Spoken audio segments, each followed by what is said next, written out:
Hey, what's up, you guys? I decided to come on a little early. I got anxious. Sometimes things hit me, so I'm gonna give a few minutes. I'm gonna let a few minutes go by so people can get in here since I started about 10 minutes early. Sometimes when these things hit me, man, I gotta talk to you guys about it because I really want you guys to see and know what's going on. Once you get out of debt, you can see how it really works. None of it's a secret. Sub NC worker, Joseph. None of it's a secret. Um, Nobody's hiding it from you. Money's not real. Time really doesn't exist. Things of that nature. Once you get out of debt, you'll see those are way advanced type of things I'm telling you. So it's not really, I can't really explain that to you. That's why I just keep it at the level of debt. But once you get out of debt, you'll see the bigger picture because everything will just make mathematical sense. And you'll say, oh, this is why that is. And this is why this does that. I'm talking financially, right?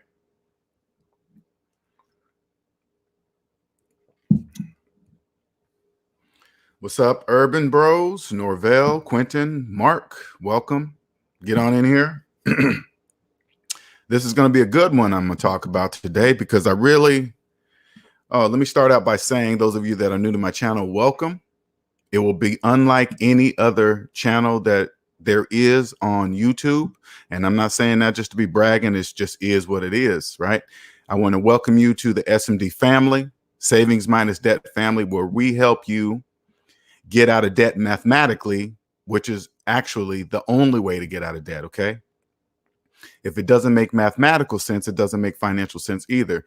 My name is LJ, and I am a 100% debt-free motivational speaker and personal finance educator. I help people become financially free by helping them financially see outside what I call the debt matrix. And the debt matrix is a place that everybody believes in credit and debt and finance and everything that goes down in value. I lived there for the first, 18 to 40-year-old life, basically 40 years of my life because I was taught about debt as a child. So I'm not supposed to say for the first 40 years of my life, I lived in the debt matrix, right? And then one day I woke up and I was like, hey, that doesn't make mathematical sense. I applied it to my finances and I got out of debt and never looked back. Now, how I help people by exposing the glitches in the debt matrix. And the glitches of the debt matrix are things that don't make mathematical sense, yet people continue to just to keep on doing them. Okay. Those are the glitches. Those are the glitches in the debt matrix. Okay. Josh says medical debt be the worst. No, medical debt is not the worst.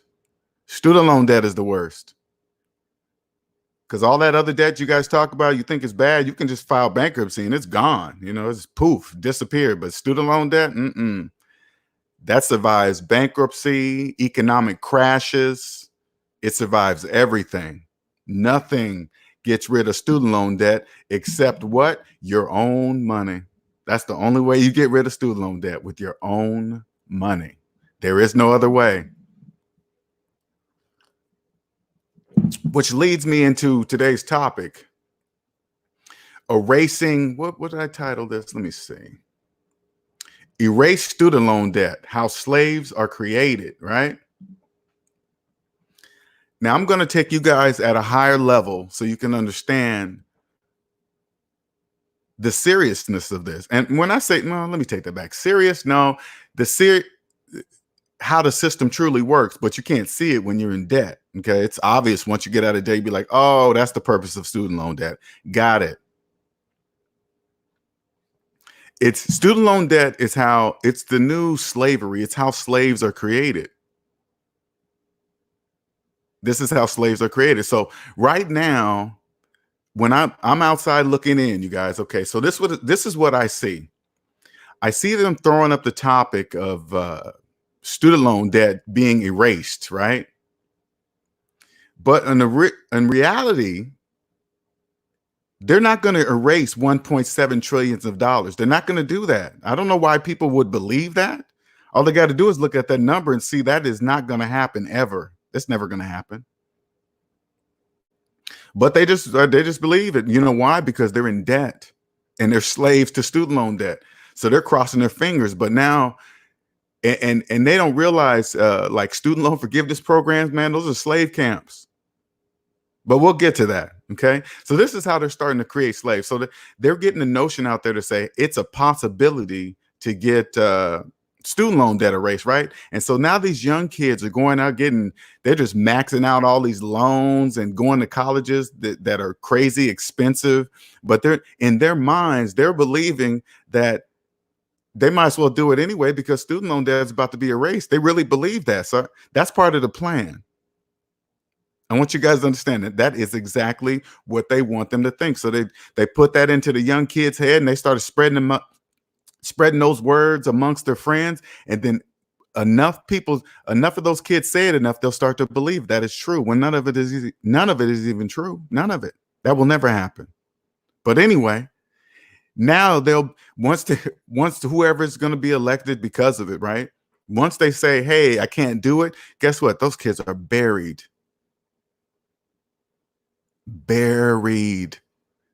Voila, the creation of new slaves. See how they do it? That's how it's done.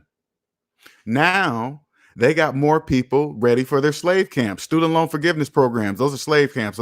That's where they tell you where you're going to work, how long you're going to work there, and the rules you better follow to the T. And you better not break one slave. That's we're going to kick you out.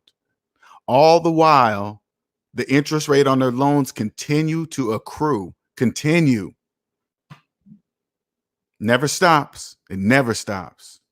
Student loans is big business, baby. That is big. The longer I get out of it, and I just get further and further back, and you can see how it's done, man. That is big money. Student loan debt is printing money. That's money that will never, ever, ever stop, ever. You get enough slaves believing that they're never going to pay off their student loan debt. Oh, that's cash in a bank.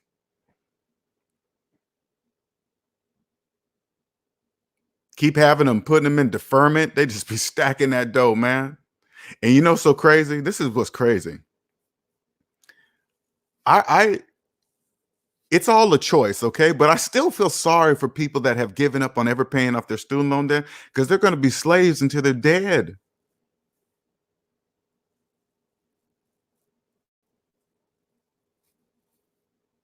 Oh man, it's so much bigger than what you think. Let me pull up my notes. I made some notes on this. Let me show you how this works. That the best slaves to have are the slaves that don't even know they're slaves, right? For example, if you have a person in student loan debt and they have $100,000 in student loan debt, right? If you gave that person $50,000, right? You say, hey, here's $50,000 cash to put so you can pay your student loans down to half. Do you know people in debt would never do that? They wouldn't even do that. They would say, F those student loans. I ain't giving them nothing. They've done this. They've done that. They should have told us this. They should have told us that. You think that means anything? No, that doesn't mean anything.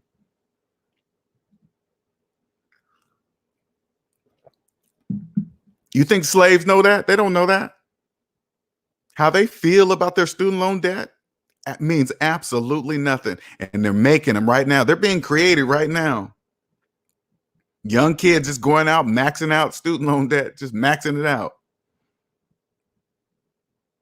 Because they believe it's going to be, and you know what's so funny? This is the crazy thing, right? Student loan debt is the colorblind slave master. It doesn't care your gender. It doesn't care where you live. It doesn't care the color of your skin. Because all it sees is green. But people in debt don't know that, right? So, like race, color, millennials, they be throwing all this stuff in here. Gen X, Democrat, Republican, the president. The list just goes on forever when none of that means nothing. None of that means anything to mathematics. None of that. None of that stuff I just named has anything to do with mathematics. Nothing. Now, I mean, you just got to just stop. You got to be like, wait a minute. What does the color of my skin have to do with mathematics? Nothing.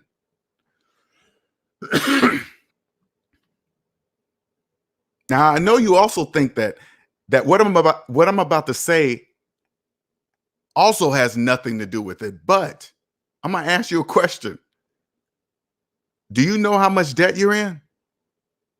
Don't know? That's where you start. You start there. There lies the problem.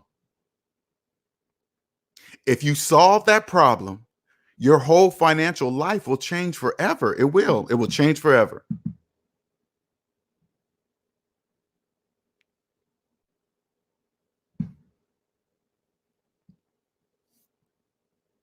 It is so simple to do, man. Man, when I think about these slaves being created, man, this is what's crazy. This is what's crazy. This is how they do them. People that have given up on ever paying off their student loans. This is how they treat them. They make up this program that they're going to get in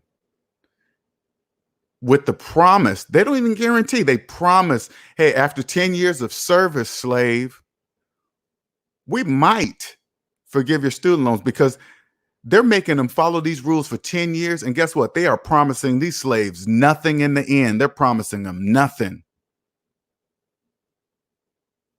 And guess what? And guess what? After this, say like the very few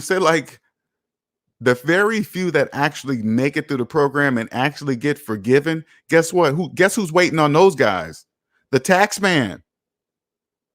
You just ain't walking away from this. That's what slaves got to remember. You are not walking away from this. The only way you're going to walk away from this is pay every penny of your debt off.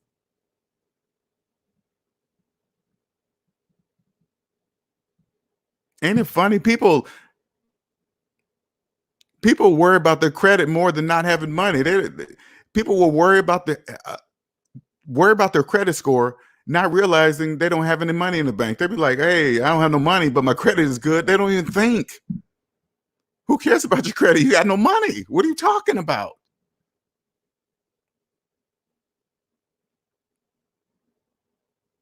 Honestly, man, I'm starting to get bored. It's starting to get boring to me repeating the same thing over and over again, because it's just mathematics. There's only so many things I can do. So I have no choice but to use reality situations in life. So it'll seem different to people that are listening to me. I have to use just different reality places so you guys can understand. Proving I'm right each and every single time, and people still challenge me, it just doesn't make any sense. It's like it's like walking an arena knowing you're never going to lose. I know I'm not going to lose to any, long as my math is right, I will always win. Yet people still challenge me. It doesn't make any sense to me. Oh, Linnell, you're wrong. LJ, you're wrong. But then when they're done yip yapping, I say, but is my math right? They always say yes. Then you got to think, and when this is what I want you guys to understand too. When that happens, and then I make them tell you that my math is right, you got to think to yourself, then why are they trying? What are they doing? Exactly, they're doing nothing. It doesn't make any sense from that point on. As soon as they say my math is right, nothing else matters after that point. Why are they still doing it? I don't know. Who knows? This is when and I want you to pay close attention to. This is when they start making up scenarios that don't even exist. Guesses, percentage rates, those are all guesses. They're just saying stuff.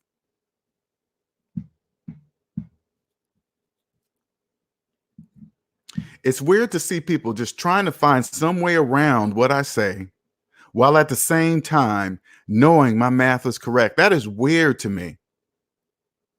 Math is clearly showing them there is no way around it, but yet they don't believe it.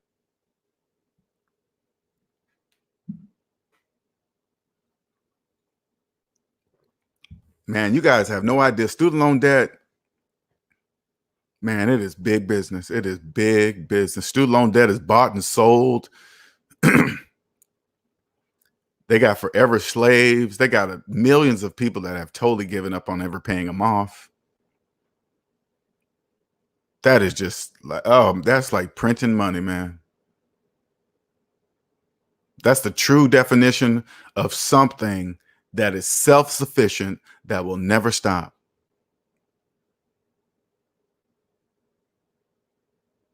Mm, mm, mm. And they're creating them right now during this Democratic election, bloggity blah. They're creating them right now. They got these kids believing that they're gonna wipe that out. No, they're not. That's never gonna happen.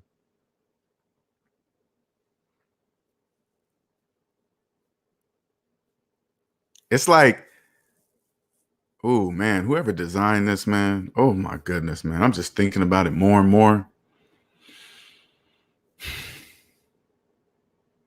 That is absolutely brilliant. It's like a freaking Picasso painting. It is just, it's a self-running machine that will never stop.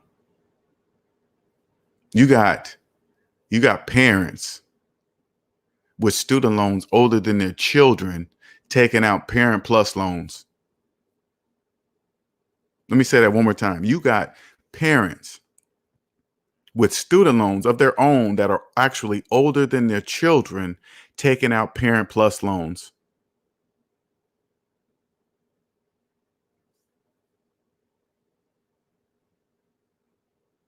Mm, that is like guaranteed slavery, guaranteed. And then those kids are going to see what their parents did for them, and then they're just going to carry it on through the generations. That's how it works. That's how it works. And then their kids will think they have to do the same thing. They think that's what they're supposed to do. Parents are supposed to pay for their kids' college. And you know, so crazy how they put it in. They put it in people's heads that their parents must pay for their college. Does your bank account agree with that? If your bank account doesn't agree with paying for your kids' college, who cares what anybody says? So what they think? That means nothing. I don't care how they feel.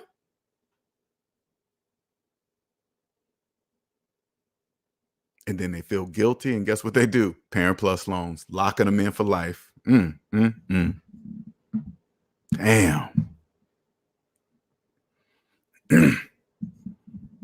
Oof, man, that is.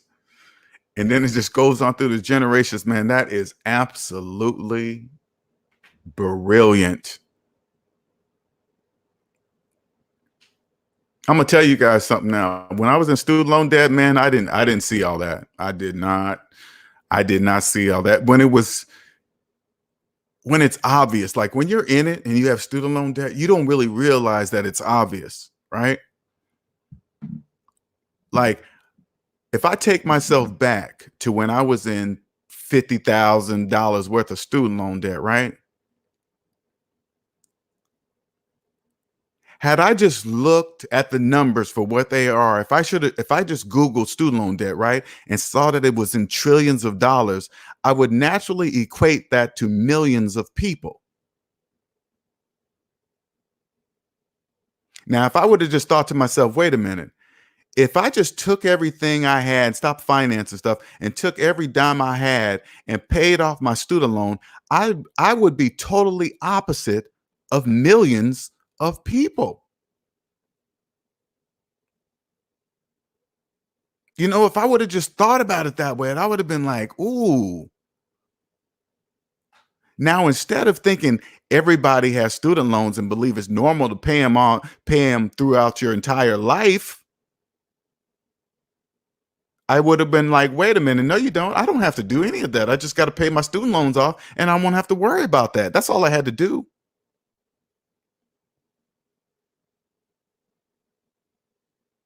Had I not financed the house and car and all that stuff, those student loans would have been paid off so damn fast. Oh my God.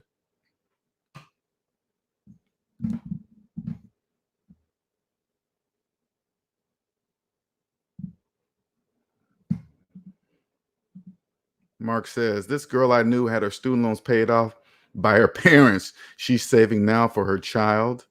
Though nothing is guaranteed, did her parents pass down a good thing? Maybe her child will do the same.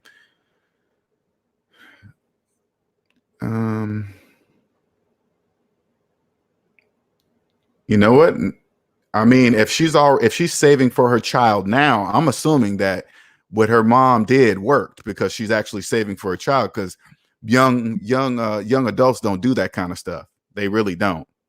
They think they do, but they're not. They believe, like, for example, you know, a parents will be in debt, right?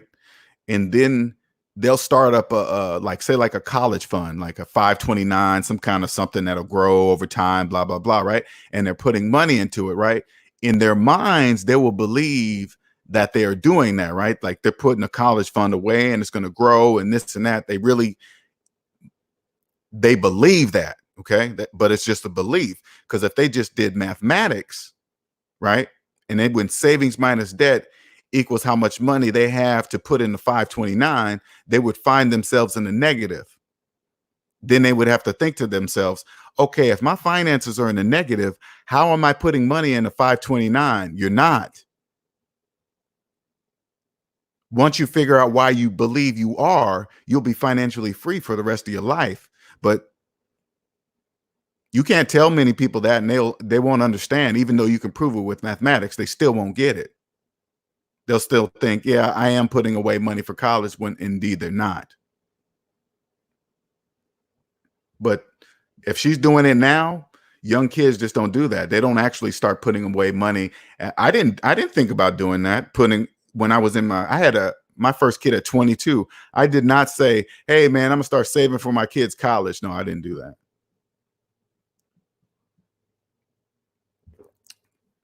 I hadn't even went to college myself, so that didn't even cross my brain to even think about anything like that. But I do remember one time though. I remember when I was in student loan debt, man, and I was in debt, but I couldn't figure out why, even though I was climbing in my career, making more and more money, why I wasn't getting ahead, right? And I remember being in debt. I always used to think the reason why I couldn't get ahead because I wasn't making enough money. So in order to make more money, I would have to get further education, which would supposedly make me more money, right? You got this theory, and I had this theory in my head. But I remember I was actually thinking about that. I said, man, I should go back and get my master's. I don't have to pay uh, even while still having my current student loan debt, right? I was thinking going to get my master's would have helped me make more money to get out of debt, even though I would have been digging myself into debt. But I didn't do it. Thank God I didn't do it. Something stopped me and was like, no, Linnell, that's not the answer. Something inside of me told me that wasn't the answer. So I didn't do it. Thank God I didn't do it. Oh, I'm glad I listened to that voice. Oh, shoot. I'd have been like $100,000 in student loan debt by now. But anyway, it's just crazy. Josh Quick says college isn't the only gateway to success. No, that's just made up. That's just part of the plan. I'm telling you guys from the outside looking in, that's just part of the plan. That's how they do it. Get kids believing that they're not going to be anything without college. They're just going to naturally do it. And then they're going to naturally believe it's the college that they actually go to that's going to make the difference. And none of that means anything. Everything's up to you. No piece of paper is going to make it great. It's just you. If you decide what you want to be and do, you're going to do it. And the best way to do it is stay out of debt, and you'll see exactly how to do it. You want to become a millionaire? Yeah, get out of debt and you'll know exactly how to do it. I know people listen to me like, hey, how do you know that? Well, I'll teach you how to start to count to 1,000,000. Right now, if you don't even know how much debt you're in, math says you can't start counting to 1,000,000. You don't even have no place to start. Where you going to start? That's what math says. That's the rules. That's the law of mathematics. If you want to get $1,000,000, you must first learn how to count to 1,000,000. You got to learn how to you have to count $1,000,000. If you don't know how much debt you're in, you don't know where to start. So it's impossible for you.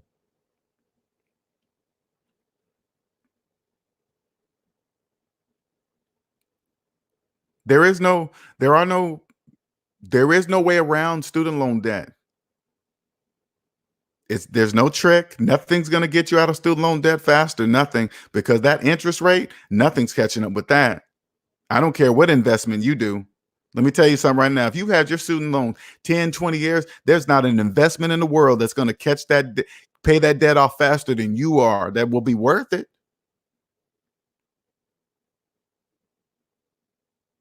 If you're 10, 20 years in, yeah, I know the interest is crazy, but you better eat it. You better eat it. Who cares? Doesn't matter.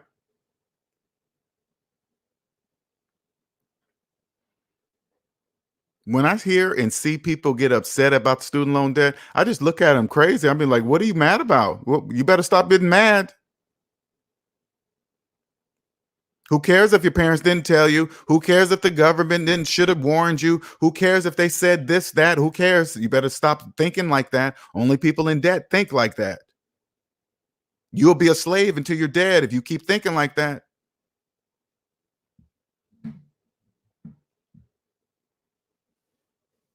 That is big business. And I'm going to tell you guys something right now. It will change your life.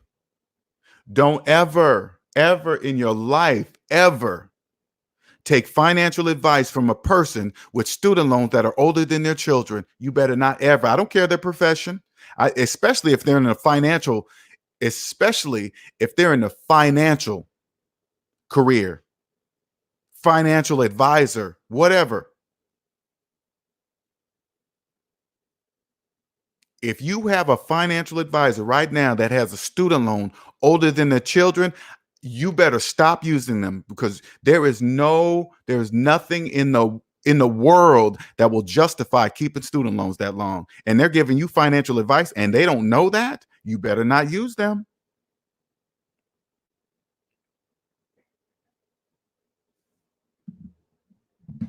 Anybody offering you financial advice, your next question to them, you should say, do you have student loans? And they say yes, and they've been out of college for years, you better turn your head. There's absolutely no excuse for that. None.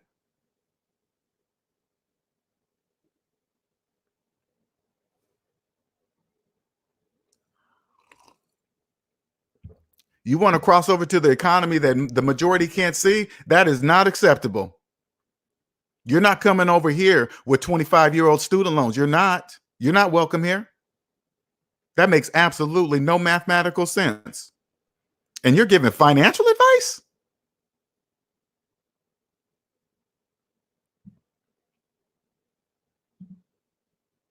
Nicer says, after being able to make a side comparison from your last collab, I'm fully convinced that your channel is a game changer.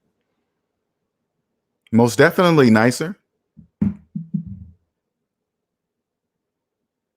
You guys know it. I know it.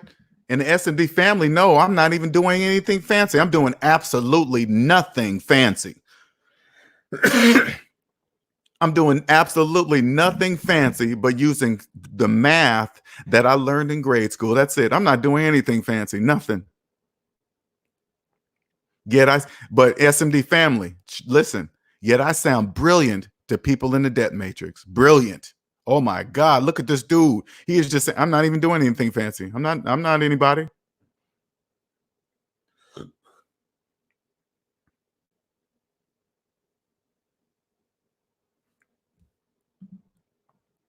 Valchuk says velocity is a scam. No, it's not. Valchuk is not a scam. It's not a scam. It's a business. This is how it works, and this is how it must work. Yeah, we know here that velocity banking makes no mathematical sense. Yeah, that's true. We know that, right? But does it make financial sense to make money? Yes.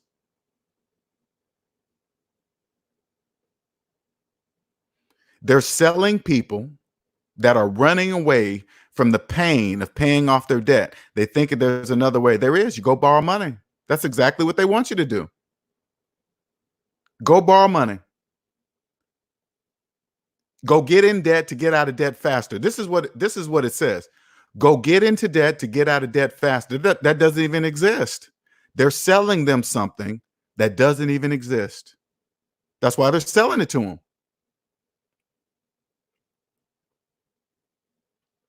They're selling them their future when the future doesn't even exist. You're creating it right now. Right now.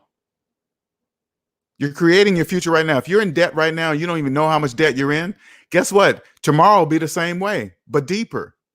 A year from now, it'll be the same way, but a year deeper. You're creating your future. You're creating your financial future right now. That's why they're selling it to you, because it doesn't exist in the future. It exists right now. It's weird. You can walk up to somebody in debt and say, "Hey, man, you know you're gonna be a slave until you're dead if you don't pay off them student loan debt." They won't even look at you twice if they're driving a Corvette, living in a fancy neighborhood. They won't even hear you. They'll be like, "What?" Carp says first grade math can change your life forever. Exactly, Carp.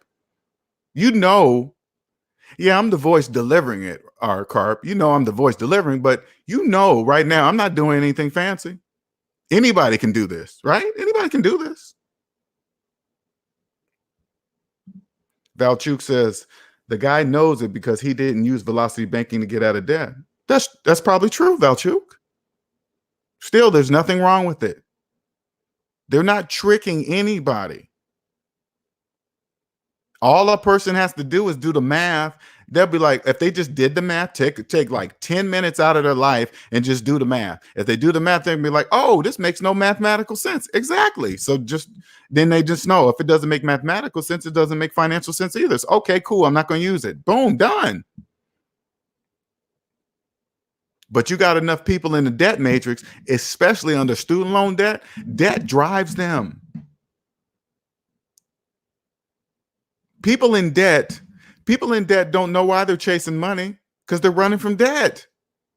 They don't want to feel the pain of debt. That's why they're chasing money. Oh, we're grinding 24 hours a day, don't sleep. Let me see all these debts saying. Cash is king. Money rules the world. What else what do people in debt say? Because they just worship money. Everything's made of money. Whatever. Cash is king of who? You? Not me. All I got to do is stop and turn around and see why they're running. Oh, it's you, debt. You're chasing me. Debt, you're making me make all these stupid decisions. Yeah, debt is. He's the one hanging a stick over your head, dangling some dollars in front of you. Debt is holding that stick. All you got to do is stop and turn around.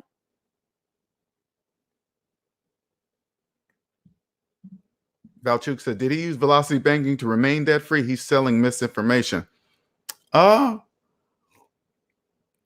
He's saying nothing about remaining. He's not promising anybody to remain debt free. That's impossible. So he can't promise that. He's just saying that if you use velocity banking, you can become debt free. That's all he's saying. He can't promise remain debt free. That's up to the person. So he's not selling misinformation. He's not. Everything he's doing is legal. He's actually a pretty smart young man. I mean, he's smart. It makes money. Hey, they promising the government does it. Why not him? The government promises people student loan forgiveness. They don't even promise it. They just say maybe we'll do it. They don't even promise them anything. They say, hey man, if you do this 10-year program, we might forgive your student loan. They don't even promise you anything. So that's what he's doing. Same thing. It's all legal. As long as you're paying your taxes, you're doing this, you're paying your proper amount of taxes, you're doing everything good. Hey, it's all good.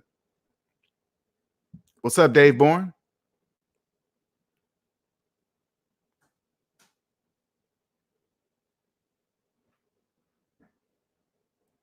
The next generation of slaves are being created right now. Right now. And you can't even do anything about it. Nothing. You can't do anything about it. Right now, the youngsters in college, they think that is free money. Free money. They just tell them, hey, man, yeah, get this money so it can cover your food and your housing expenses and blah, getty blah. Yeah, you can get as much money as you need to cover all that. And then you got the vultures that come in and attack these young minds talking about, hey, man, why don't you use your student loan money to invest? Invest in cryptocurrency instead. You'll make so much money so fast. It's undetectable. The government can't track it. The banks hate it. You won't even be able to pay tax on it. And then the young people just believe that stupid nonsense. And then they do it. Then they just keep doing it. Because remember, if you start them young, they're going to continue to think they can get away with just not paying their fair share of taxes. That's all they know. Till one day they get a knock on the door. Hey, check it out. You owe us some taxes. Oh man, they said cryptocurrency money was indetectable. You can't, well, whatever. I don't care what your people in debt said. I don't care. You owe us this, or you're going to prison.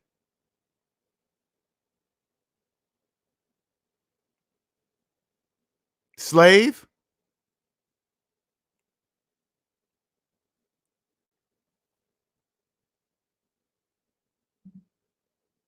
Urban Bro says we have to educate our kids so they don't get caught in the matrix. This is how you educate your kids. Educate yourself first. Get out of debt. Not saying that you are Urban Bro. I'm saying in general for the room.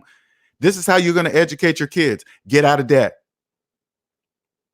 Once you're out of debt, I promise you, you will naturally train your kids the same way. I promise you. There will be no other option.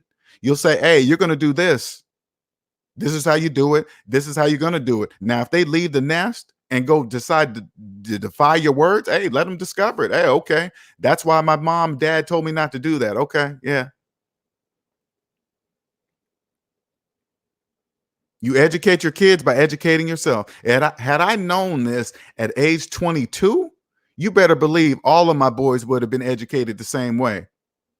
The minute I heard them talking about financing anything, a car or phone, I've been like, oh no, you don't do that. No, you don't do what other people in debt do. Sorry. This is how you do it.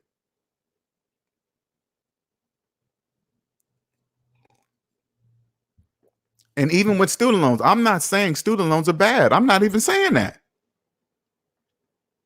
All a kid has to do is go to a community college, take out student loans for a community college, 4 years, and give themselves exactly 4 years to pay that debt back when they graduate.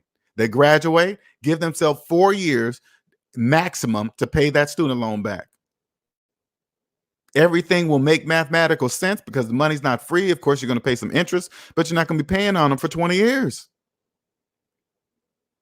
Then you'll be able to start your career, low amount of student loan debt, and pay that off in 4 years. You're done. You're free for the rest of your life to make as much money as you wish, and you will own your time in your life. Nobody will own you. Nobody. You'll work where you want to work. You don't have to worry about no stupid student loan forgiveness slave camps programs. You don't have to worry about none of that. That's for slaves. Student loans and forbearance. Hey, if this is you, if your student loans are in deferment, forbearance, whatever you want to call it, you're a slave. You're prolonging your slavery. Each and every time you do that, you are prolonging your slavery. Each and time you finance a car instead of paying off your student loans, you're prolonging your slavery. You take a vacation that you knew you couldn't afford, you're saying, hey, yep, I want to be a slave just a little bit longer.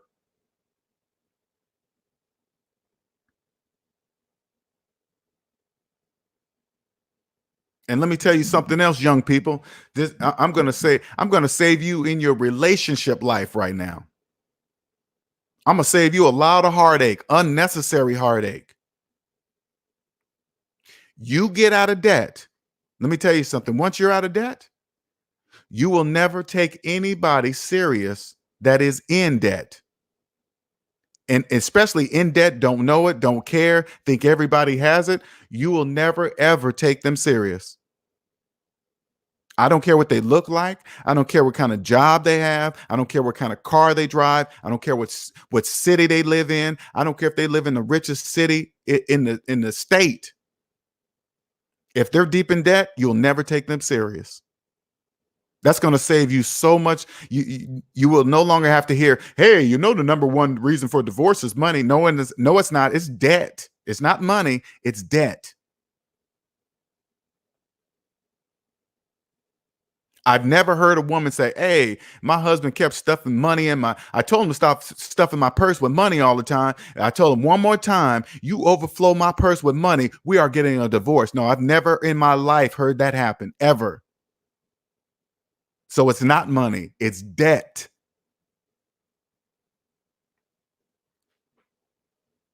Now you get two, just think about it this way. Now, if you get two people together with $100,000 in student loan debt, right? Now they got a total, they're together. Now they got a total of $200,000 in student loan debt, and neither one of them are paying. Oh, whoo, divorce is coming soon. Believe that. Because this is what couples don't realize they have to do. You got more and more debt. Guess what? You got to spend more time at work, less time at home. This is the natural divorce process because of debt. It's not money, it's debt. And then all of a sudden, it's like, "Hey, honey, you're spending so much time at work." Well, I got to do that to pay all these bills. There it goes. It's starting to stack up. It's coming.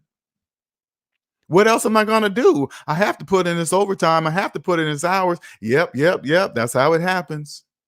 That means less time at home, less time in the bed, all that. More time at work. Guess what?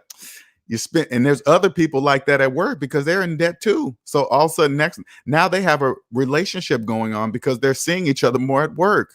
Why are they there? Because they're in debt. That's the commonality. It's not really, "Hey, the person at home treats me bad. It's bad at home." No, it's because you're in debt. And now if you get with the new person that you met at work, guess what? It's going to be the same for you because you guys are now going to be apart unless you work at the same job. And it's going to repeat. It's debt that causes divorce, not money.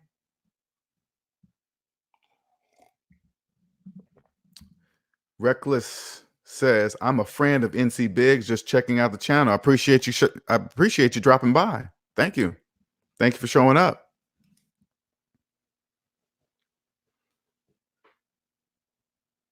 They're creating them. I hope you guys see this. So if you're a parent right now, go ask your kid that if they're getting ready to college, just say, "Hey man, have you heard that they're thinking about wiping away student loan debt?" See if your kid has heard it and ask them, what do they think about that? Do they believe it's true? And then see their response, because if they believe it's true, you better get it out of their head right now and tell them the truth. Send them to this video because it's not true. They're creating the next generation of slaves. I'm here to create the next generation of millionaires. Also in place, the next generation of slaves must be created. Now, let me tell you guys something, okay? Again, just because I talk about it, don't mean I'm against it. It must be this way. It must be this way. First of all, it's all a choice. So people are choosing this, okay? And nobody's making anybody do anything. They're choosing this, right? But it must also be this way. This is how the economy runs. It runs on debt.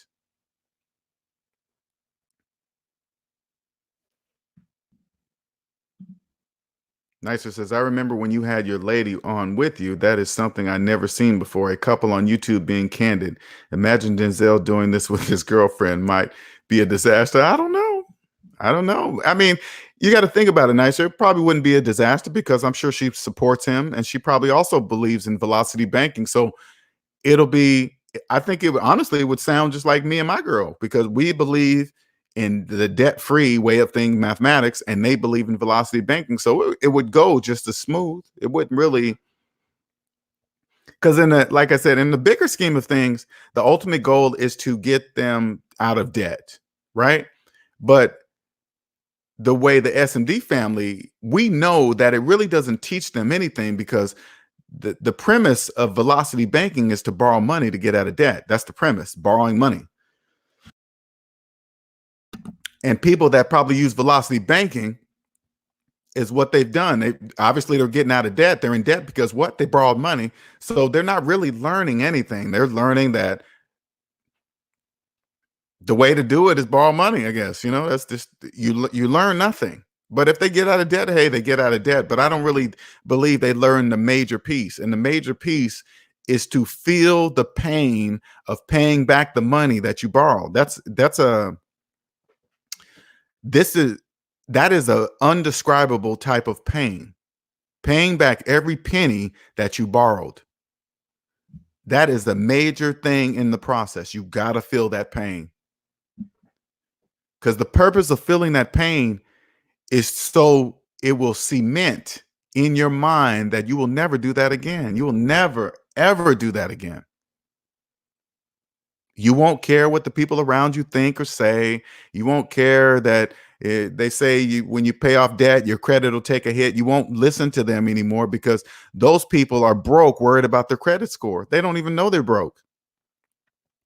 Those people have absolutely not a penny to their name and they're worried about their credit score. That doesn't even make any sense. They don't know that. Again, anybody that tries to, for example, this is what I want you to do, and it works for any situation, okay? Any situation. If somebody says, "Hey, you should you should buy instead of rent. You're throwing away money on rent." As soon as they're done, I want you to turn to them and say, "Hey, do you still have your student loans?" If they tell you yes, you do not accept their information into your brain. Don't do it. It makes no sense.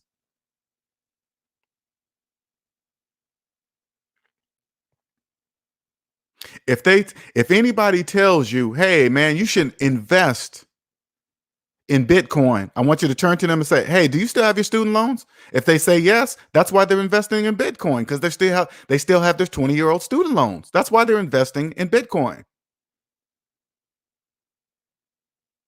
I know why Bitcoin is successful. I do know why. That's all you got to do. And then you got to think to yourself, a person with 20-year-old student loans is telling me to invest in Bitcoin. Does that make any sense? Sure doesn't. "Hey, man, you should get this credit card because it has cash back." And then you turn to them, same thing. "Hey, you still have your student loans?" "Yes." "What are they telling you about credit cards? Cash back." They have no money. Cash back from who? You're in debt. You get cash back from no one.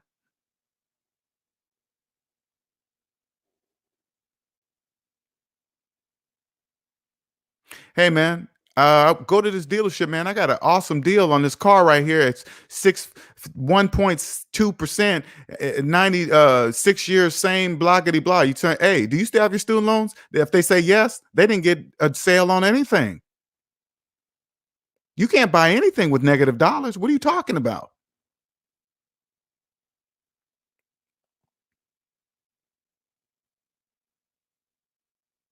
Never take advice from anybody with student loans older than their children. Don't ever do that.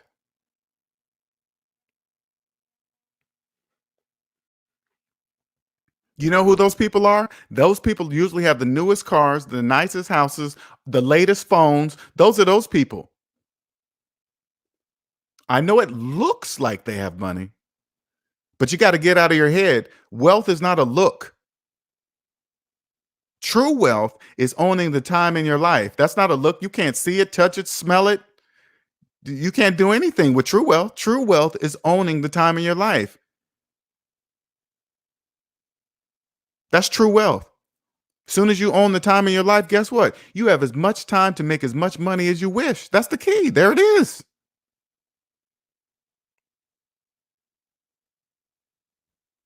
But if you're trapped in your mental brain that the only way you're going to get a car, you must finance it, you're in debt. That's why you're financing a car.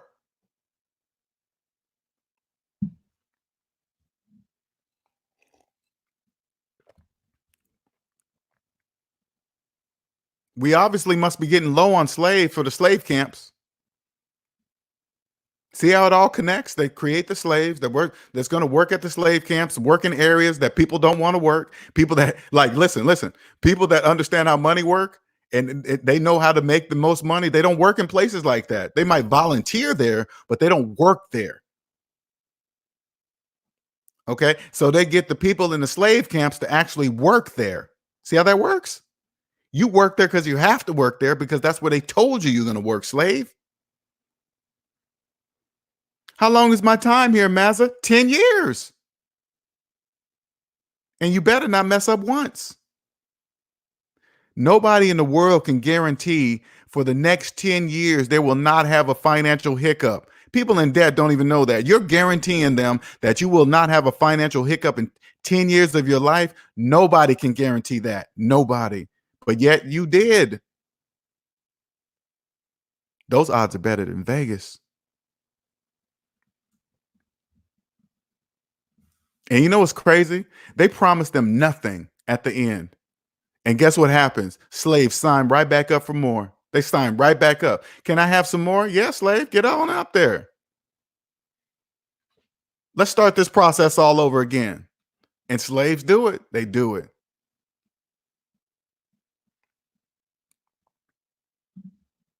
Nicer says Denzel and his girlfriend would not go smooth if I was there to point out falsehoods, manipulations, and inconsistencies for the sake of credibility. You know, it's not even really about right or wrong. I mean, it's really not even right or wrong. It's just math. It's just you really nice. You really don't even have to prove anything really because it's just mathematics. There's really no reason to argue about it or point out something or just go, oh, that doesn't make sense. Well, you could just say, hey, if I did the math, would I be in a negative? They're going to have to say yes, and then you got to think to yourself, then that doesn't make sense, right? Because they're under zero, correct? Yeah, that means you have no money if you're under zero. Yeah, then where are you getting money to invest? If you logically understand that you're in a negative, you have no money to invest in anything outside yourself. They will never have an answer, but yet they'll still argue it. And then that's when you just stop. You got to go, okay, well, I can't tell you anything else. Is my math right? Yeah. Then why are you still talking?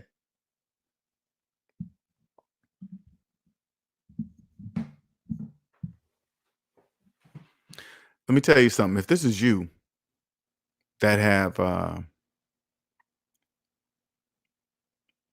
no, let me take it a different level. If you are a person that has student loan debt and you don't even have a degree, if this is you, there's two things I want to say to you. Okay.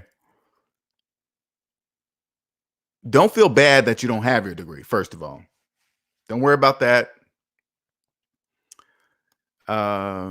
I know you're probably thinking, oh, I just wasted money. I don't want to pay back something I didn't really get to whatever, right? You gotta eliminate it out of your mind, eliminate it out of your mind, accept that you messed up and pay that student loan debt off because it doesn't matter how you feel because in the bigger screen, the bigger scheme of things, they didn't really care if you got an education or not. That's not really the point.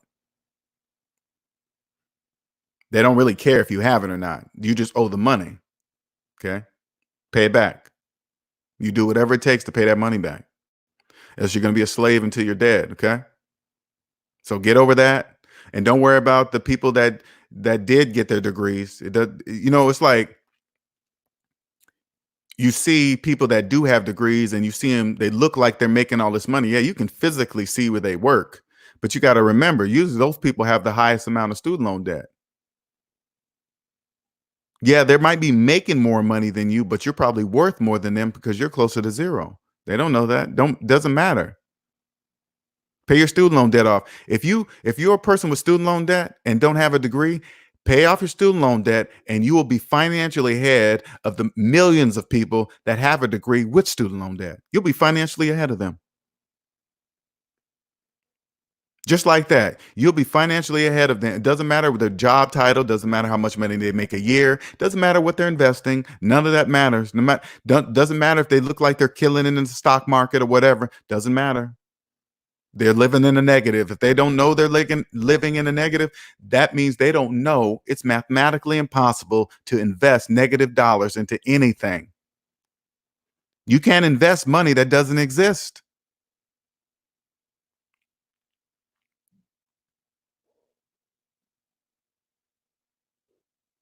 You know the money they think they see? You know whose money that is? It's the bank's money. It's not their money. If they're in the negative, they have to logically and physically borrow the money to invest. They're in the negative. They're indirectly investing in everything they think they're investing in for the bank, not themselves. Now, that's going to be a hard thing to swallow when I say things like that because it just doesn't make any sense. But I'll prove it to you so you can understand how this works. I want you to, if you can solve this problem that I'm about to tell you, you'll be rich. I promise you, you'll be financially free. All right, I'm gonna tell you a problem, and then I want you to think about it. Okay, all right. Now, if I had $5,000 in cash, right, in my hand, imagine $5,000 cash in your hand, my hand. We can see it, smell it, touch it, make it rain. We can buy stuff with it. We can go on vacation with it. But I also have $100,000 in student loan debt. Okay, 100,000. Okay, and I got $5,000 in my hand. Hold on. And I got $5,000 cash in my hand. 5,000 minus 100,000 is negative 95,000. Okay. You can do that on your calculator. I want you to follow me. So, because I wanted to make sure you guys understand how my math works. 5,000 cash minus $100,000 in student loan debt equals negative $95,000 in student loan debt. Okay. So now what that means in reality, that $5,000 cash in my hand doesn't exist. According to mathematics, the $5,000 cash that I can see, smell, taste, touch, whatever, doesn't even exist. Now, here's the glitch in the debt matrix. Now all you got to do is believe it. If you can believe that the $5,000 in your hand doesn't exist, you'll be financially free for the rest of your life. But that's going to be tough. You can feel the money in your hand, but mathematics is saying it's not there. That's the glitch. You gotta believe. Which one are you gonna believe? Mathematics or the money you see in your hand? Which one? Which one are you gonna believe? You gonna believe your lying eyes or mathematics? I'm gonna say it one more time. If you could see the money in your hand, here's the dilemma: are you gonna believe your lying eyes or mathematics?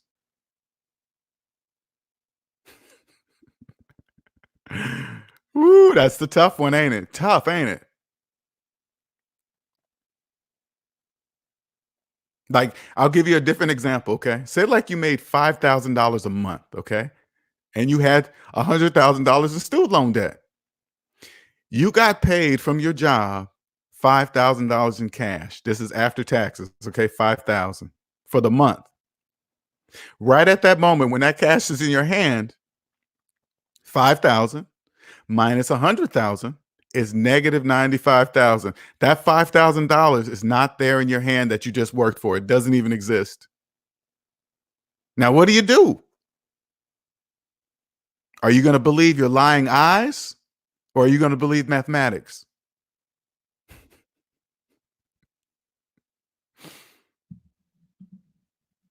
Dave Bourne says a coworker was telling me Friday his wife phone got wet. They went to the Apple store to fix it. Instead, came out financing two new phones for $2,000 over 2 years at $40 a month. Cha-ching. Apple's killing the game, man. Apple is killing the game. Apple's killing the game. First they get people hooked on their product, which is excellent, by the way. There's no other touch screen like it. I ain't gonna lie. I broke out of the Apple matrix, but because I just got tired of them dictating my phone. I was like, wait a minute, you doing what?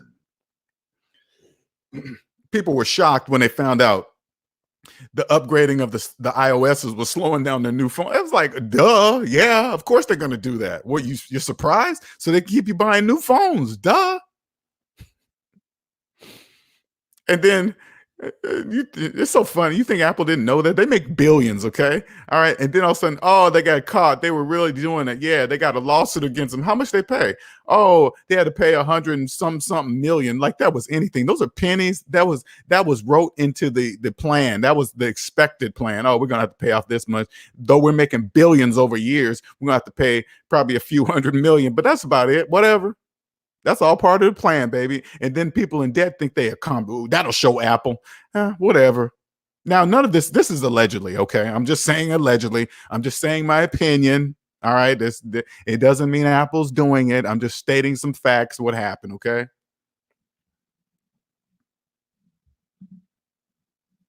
James Holly says, "Good morning to all. No student loans. I had a GI bill. I had GI bill and paid cash for my school. Just listening in. I respect LJ's perspective. Yeah, congratulations, James. You're financially ahead of millions of people in $1.7 trillion of student loan debt. You're financially ahead of them all. Congratulations." Dave Bourne says, "I asked him why." Ooh, this is supposed to be Q&A Sundays, by the way. I didn't took over the whole conversation. I'm sorry, it's Q&A Sunday too. So you guys can jump in at any time with any question, okay?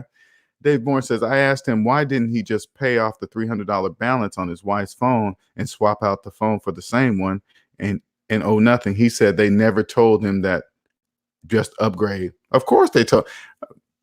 Well, they're gonna leave it up to him. Why they got to tell him? You see what I'm saying? Why they got to tell him to do that? This is a business. You think if I own a phone business, you think I'm gonna tell him to keep his same phone? I'm not gonna tell. I'm gonna say, "Hey, man, upgrade."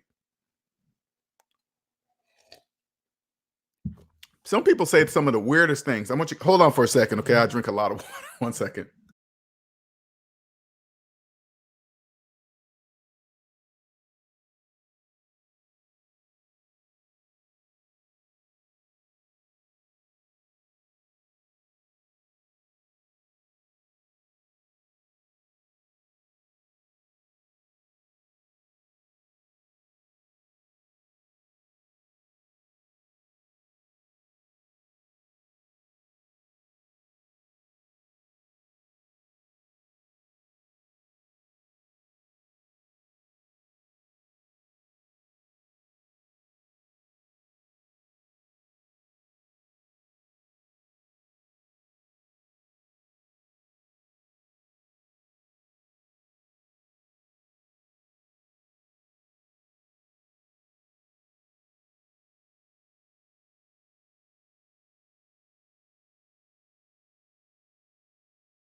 All right, I'm back.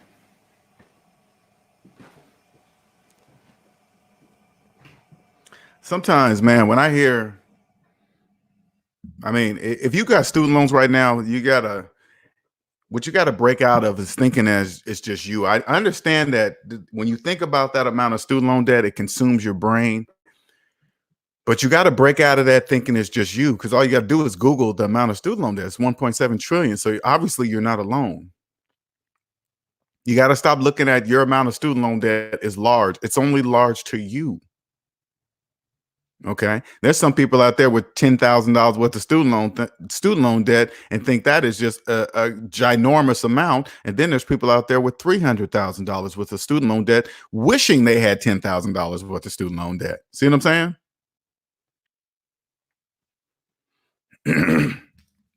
You got to break out of that. If you ever want to be free, because I keep reiterating this, if you're in student loan debt, you're a slave, man. You're a slave. And if you're a person in the financial industry and you got old student loan debt, I'm gonna tell you something. You are missing a ginormous piece of the financial puzzle by doing that. There's something that you cannot see. If you are a real estate person, whatever, doing something, and you got 20-year-old student loan debt, I'm telling you something. You're missing a major piece of the financial puzzle by doing that. There's something that you're not seeing. I promise you.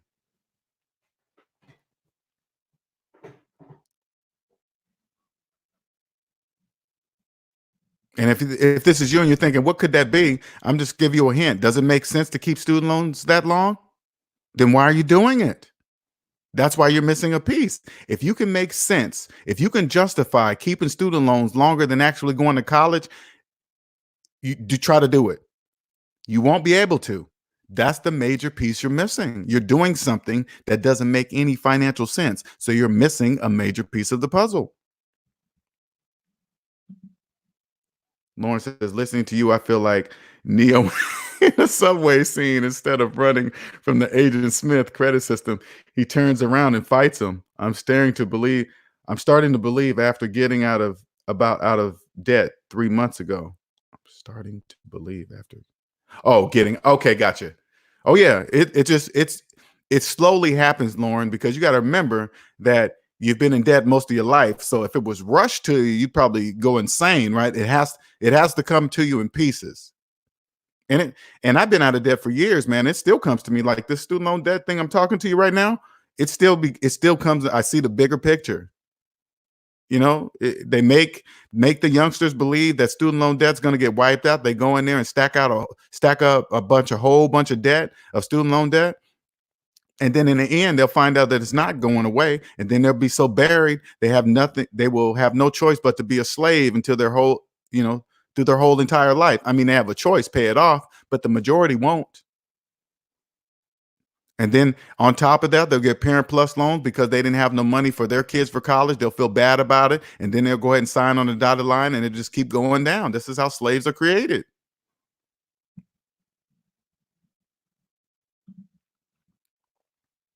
Silent Range says, first thing I learned working in retail, best way to deal with customers' problems is to sell them something. And Apple followed that playbook. Sure did. Just sell them something.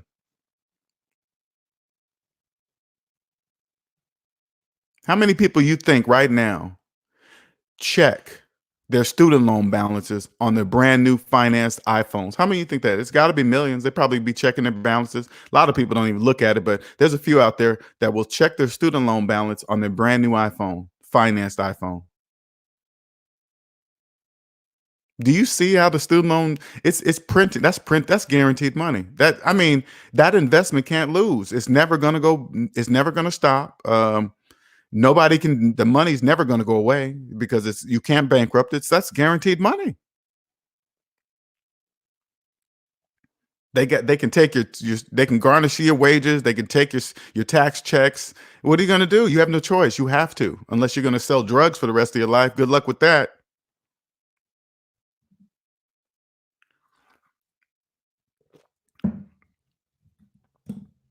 A lot of people in debt, it's like this. Think about it this way. I want you to think about it this way. People don't even realize sometimes debt pushes people into a life of crime. They don't even know that. You know why? Because they're risking something that they can absolutely never get more of the time in their life. They're risking it. And they're risking it for what? Money. Nothing's above the time in your life. Money's second. The time in your life is first. Why? Because you can't get any more of it. Everybody knows when you're born, you're going to die. And now you're risking the time of your life for what? Some money? Money doesn't even exist. It's only important when you're in debt. When you get out of debt, it's not really that important. It's not number one on the list. None of that stuff. You'll never say, hey, money rules the world. You won't say things like that. You won't say things like that anymore. Owning the time in your life is true wealth. That's the true wealth.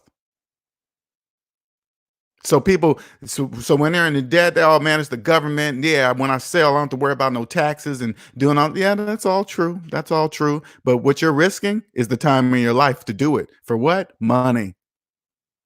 Good luck with that.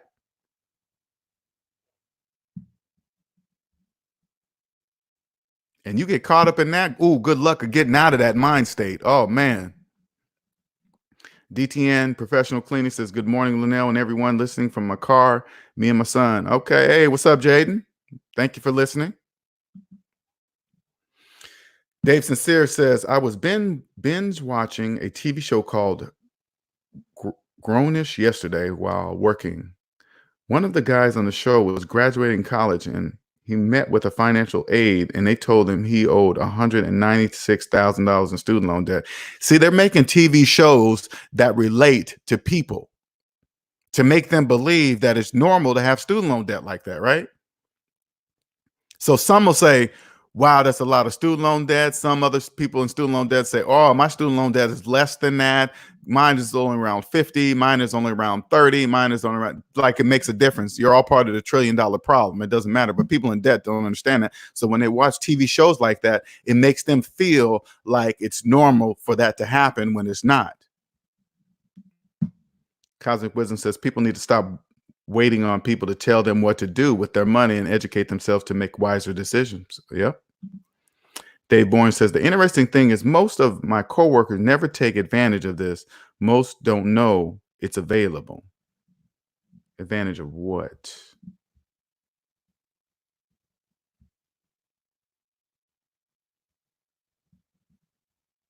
Oh, okay. You said something else. I went to college, community college, paid off my loan balance, and 2 years later, then I enrolled continuing education courses at NYU, paid for it through my employer, never paid a dime. Amazing. Yeah, a lot of people won't do that for sure. Definitely not. I don't know if you taught that yourself, Dave. I don't know. Did somebody in your family teach you that? Because people don't do that. They don't even know to do that. Cosmic says, well, Apple employees make a commission off of new phone sales, so of course they will push. Can you imagine those phones? They probably make those phones probably for $100. That includes the packaging, getting them over here. They probably make them phones for $100. Them phones up to like $1,500 now. You think if most of America don't even have $500, that's part of the plan too. They don't even know that, but that the majority of people are in debt. They don't even have $500 in their account. You think they have $1,500 for a phone? Nope. They're making financing phones a normal thing, no different than a car. The majority of people in debt believe financing the phones is normal.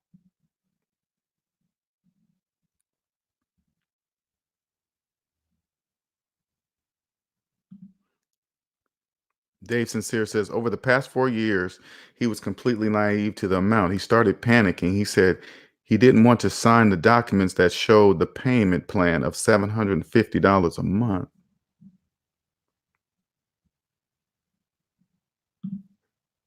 Oh, gotcha. Okay, let me.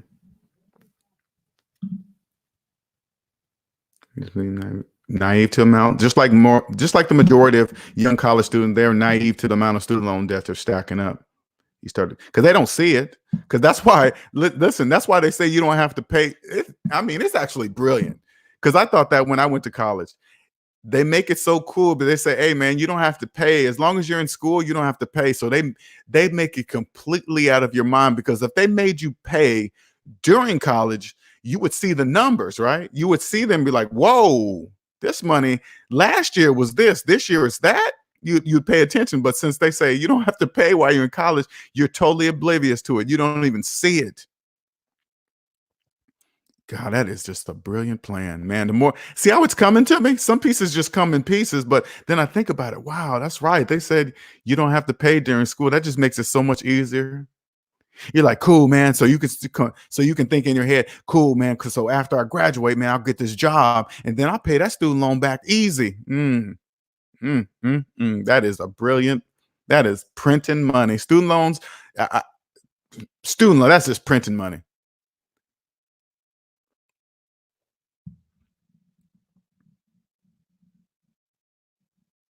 He said he didn't want to sign the documents that showed the payment plan of $750 a month. Woo, that is printing money. Oh my God, that is never ending money.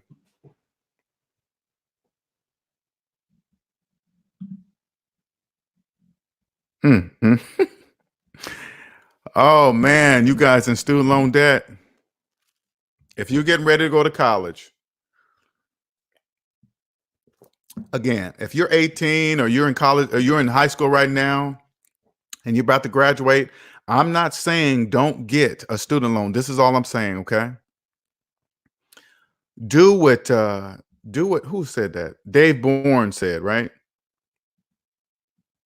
Do what Dave Bourne said. Just go to a community college, get student loan. That's fine. You just make sure you pick a job that's relevant in the times today. What's that? Something that's going to make you the most amount of money in the shortest amount of time. That's what you want. That's the job you want. Don't worry about getting personal with it. It's just a job. A job is there to make you money. You're trying to obtain your freedom.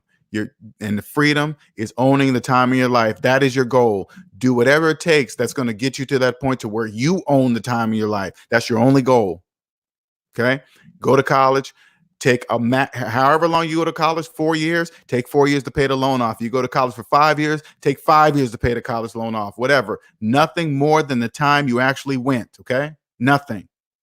Don't take advice from anyone that has student loans older than their children. It doesn't matter. It doesn't matter if they know. They're going to look at you like you're 18, like, oh, you don't know anything. Don't worry about that. Just ask that question. Hey, do you still got your student loan? If they say yes, say nothing else more. You do not take financial advice from them ever. Go to college, graduate, get that good job. Your first thing, pay your student loans. You continue to live like a college student until you pay back every single penny of that student loan. How can you do it? You just did it while you were in college. Do it a few more years to pay that college loan off. You already know how to do it. Continue to do it. Pretend like your new job money doesn't even exist. You go straight to the college loan. That move alone will put you financially ahead of millions of people in this country. Millions. How do I know this?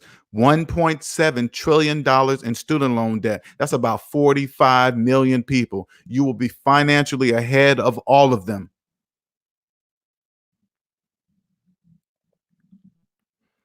Dave Sincere says, we people in here sought out this channel, sought out this knowledge. Yes.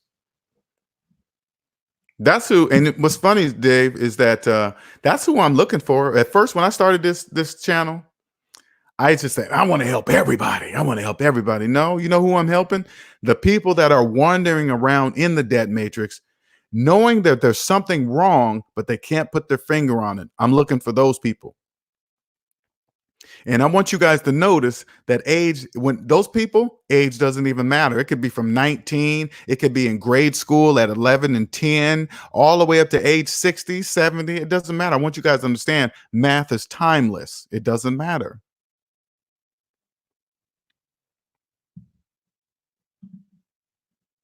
Dave says, I have a relative still pay back school loans 12 years later. Yes, I got friends they're going on 15.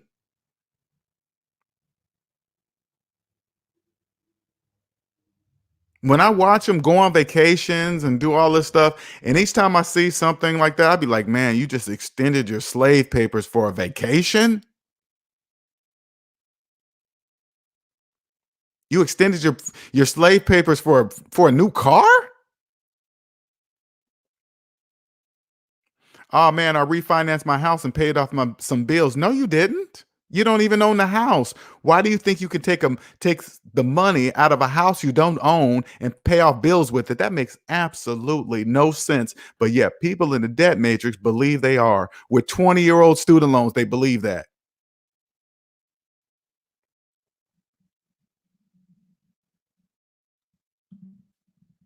I like that graph. I do. Too bad we're the only ones that really understand it. It makes sense to us. People in debt won't have a clue what that even means. They won't even have a clue. If they don't even know how much debt they're in, Cosmic, how they gonna even look at a chart and put themselves somewhere in it? They can't. They don't even know where to begin. Uber guy says, so many people I looked at in my family I thought had more money than me. Rather, they went to UPenn, Drexel, or Yale. I will be most financial. I will be most financial free. One, because I dropped out of Penn State first semester. Yeah. They don't know that you now know, Uber guy. They don't know. They don't know you can see through the facade of diplomas from colleges, from prestige colleges. Because anybody that hey man, I went to Yale. I say, hey, you still paying on hey, you got student loan debt? And they say yes, and it's about 10, 15 years later. I don't care where you went. There's no math on in the world that will make keeping a student loan for 15 years. And you went to where? They obviously didn't teach math in Yale, I guess. Of course, you can't say stuff like that, but that doesn't make any sense.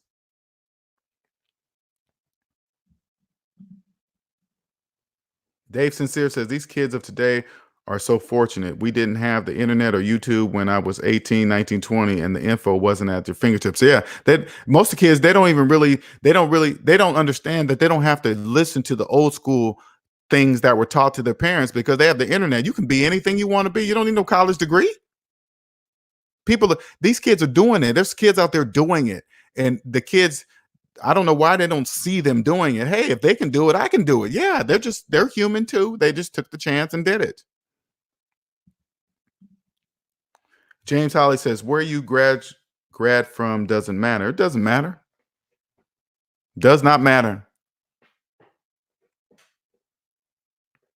If I own a company and you have a degree from XYZ, all the college really just tells me if you can start something and finish something, really.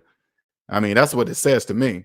Can you start something and finish something? Yeah, okay. All right, then I determine if your skills are going to that's going to benefit me financially in my business. If you're good at what you do, I'm going to pay you accordingly because I know I'm going to get triple that out of you.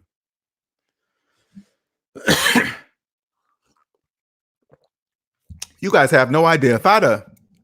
If check this out. Say like I was inventing some software that I need to get out. Can you imagine if I only hired people that were good at the technical skill and they were debt free? The reason why is this, because number one, I would be paying them what they're worth. They're there because they already know what they're worth because they're debt free. Number two, they'll be there because they want to be there. Can you imagine the productivity I would get out of employees that want to be at my company? Oh, I'd be unstoppable. Unstoppable.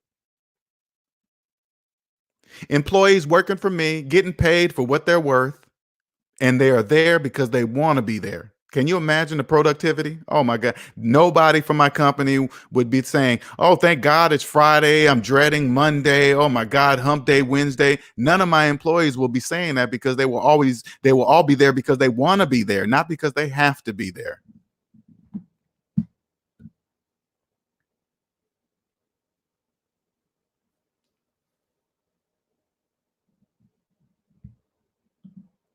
James Holly says, my kids go to community college for their 2 year. Yep, damn straight. Get that college education. Because I'm not saying college education is not needed. I'm definitely not saying that. But I'm saying there's different ways to pay for it. If you're going to be a doctor, yeah, you need education. You do. Nobody's going to let you. Hey, I'm a doctor, but I dropped out. You're not going to get any. Well, you won't get licensed anyway. But you know what I'm saying. But there's people out there making millions of dollars with no education. It's freely available on the internet. You just got to figure your own. Look at me. I'm figuring mine. I'm doing it right now. No, it doesn't happen overnight. Mm-mm. Are you going to make a lot of money out the gate? No, not if you don't got people's trust. First, you got to earn people's trust. If you go straight out looking for money, you're gonna get the wrong kind of crowd. Okay, but if you go first, getting out there and earning people's trust, the money comes to you. Why? Because they trust you. They know when people come to me, they know I'm not going to scam them. I'm not going to steal their money. I'm not going to mess up their private information and sell it and all this. No, I wouldn't do that. I got them to trust me enough to trust me with their money. You think I'm going to disrupt that trust? No. Plus, when you're out of debt, I want people to succeed. If they make more money than me and they're messing up on this piece, I want them to succeed because I'm going to make them even more money once they fill this gap.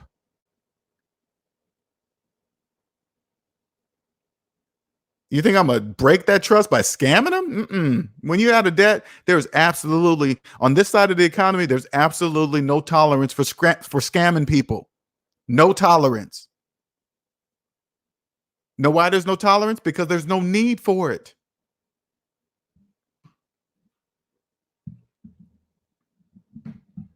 You come across somebody that's scamming, you know why they're scamming? They're in debt. Only people in debt scam other people. That's why they're scamming. Uber guy says you can get an IT certifications and end up with the same job as people with a bachelor's degree. You sure can. And in IT, man, it's all money making. Hey, man, you got to upgrade your IT skills. You're this and that every 3 years and blah, blah. It's like, oh my God, what a waste. It is. It's just a business. If you're doing the job every day right now, right, and you're doing it good, why do you need their certification to continue to do the job that you're already doing? It doesn't even make any sense. It makes business sense. Yeah, it makes business sense. Here you are doing different things in the real IT world a certain way, and then you go take this test. And as you're doing the test, this is what I used to do all the time, right? When I used to take these VMware certifications, I used to look at these tests and see this, and I'd be like, I would never do it that way. That would be totally wrong to do it that way. That would take so long. But according to the test, you got to do it if you're going to get it right. You got to get something right on the test that you would never use in the real world. It makes no sense. You know why it makes sense? Because it's a money maker. There's so many IT certifications I took, and I'd be like, I just memorized that. You know why I memorized it? Because I would never use any of their suggestions in the real world. Never. Uber guy says, I tell people never go to college for IT. Just get certs. Yeah, just get certs. You don't need to go to college. You be good. They're going to test your skill. You want this job? Yeah. All right. Can you do this and that? You spout it off right away, fast, the way they want it. Oh yeah, they're hiring you. James Holly says one son will graduate this spring from his university he transferred to after community college. His degree will still be the same as all the other students that have been there for 4 more years. Wow. See what I'm saying? Doing it right, James. He's doing it right. Man, congratulations doing that, James. He's going to be free. He's not going to be a student loan slave. Congratulations, because that's the worst debt to have. Make sure because right now you're showing him, James, right? He'll never feel what it's like to be in student loan debt. Show him with the numbers, man, so he can feel it. You know what I'm saying? That understand what type of accomplishment this is to have a college degree and no student loan debt. Make sure he realizes that.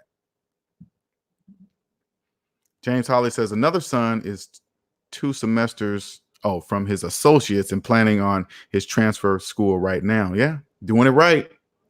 It's all thought about right now. Uber guy says, so true. Anything on those tests are used. I know, right? Not anything on those tests are used. I would have to think about it. This is why you have to memorize. You're just basically memorizing the answers to pass the test, right? Because the reason why you have to memorize them, because it's something that you're never going to remember again, because you're never going to use those scenarios that they give you. It's absolutely idiotic in the real world, but they're making money on those tests. People fail. Guess what? That's money and money in the bank. Like most jobs will pay for your certifications if you pass the test. They don't pay for your test if you fail, right? So imagine how many people actually fail. They're paying, and then they finally pass after 2 or 3 tries. Man, that's money in the bank. Uber guy says, I'm just gonna use IT to get out of debt, and then I'm gonna go right into business. I call it clocking out of the system. Oh, I like that. Clocking out of the system. I like that. I wanna make a documentary called Clock Out. Wow, hey man, look, hey Uber guy, I want you to see something. Okay, this is very important. I want you to see how you're starting to think the closer you are to becoming debt free. I want you to see how you're thinking. I don't know if you've recognized it, right? You made up a name, which is excellent, clocking out of the system. And then you say you want to create a documentary called Clock Out. See what I'm saying? That's how it happens. That's how it happens when I became debt free. I was like, oh man, this is lovely. Hey, I'm gonna start telling everybody out about debt free. Oh my God, all this stuff I realized, time doesn't matter. Time's a tool, blah, blah, blah.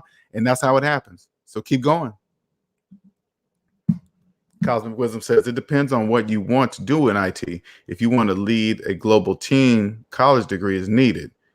You are not doing technical work every day, but leading the technical teams and working VP. See, and people on that level that get paid like that, oh, they're working for that money. They're working for that money.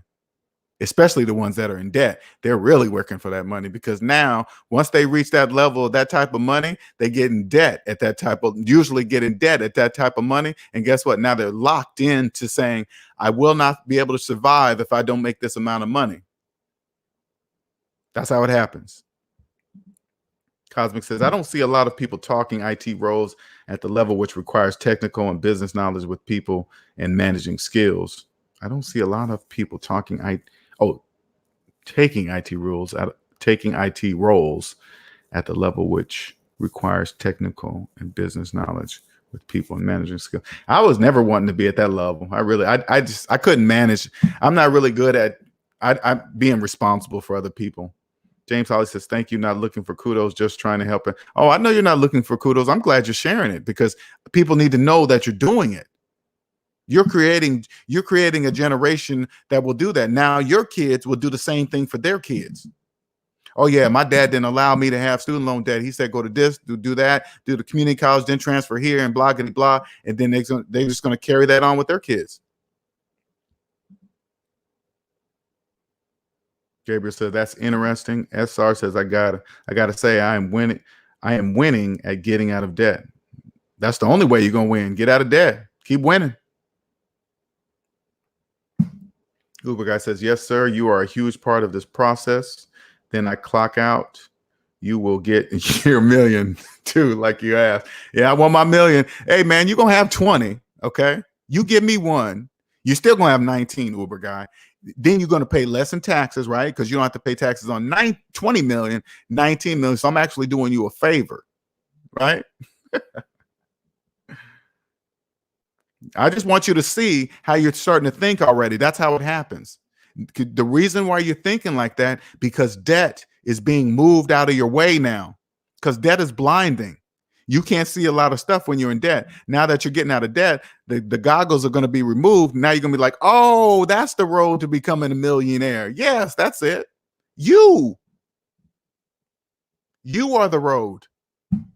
Hey, I'm thinking I like clock out of debt right here. And then I'm going to create a documentary called Clock Out Said. That's how it happens. But when you're in debt, you think that's impossible. I ain't got time for that. I ain't going to make enough money. Oh, I need to pay this. I got car notes that. My job is this. See? It's gone. James Holly says, I can relate to IT search versus college too. I have a very well respected cert myself for 20 plus years. SR says, for the first time in about 6 years, I was able to pay the IRS what they demand without having to be on a payment plan. Good job. Payment plan. No more paycheck to paycheck and slaying debt while saving emergencies. You got rid of the worst debt. IRS debt is the top tier debt. Congratulations. They're number one. You remove them first. Number two is student loan debt if you have it, okay? Those are the top two worst debts to have, those two. So congratulations on paying off the IRS. From now on, make sure you follow the rules. You follow the rules of the IRS. That'll never happen to you again. Just follow the rules. You don't even have to know the rules. You'll just know how to hire the person that's going to follow the rules. How you do that? You hire a tax person by looking at their personal credit report first. If they're not in debt, that's the tax person you want to go with. The tax professional that is not in debt personally. If you hire a tax person, I want you to ask them, hey, do you have your student loans? If they still have student loans and their student loans are older than their children, do not use that tax person.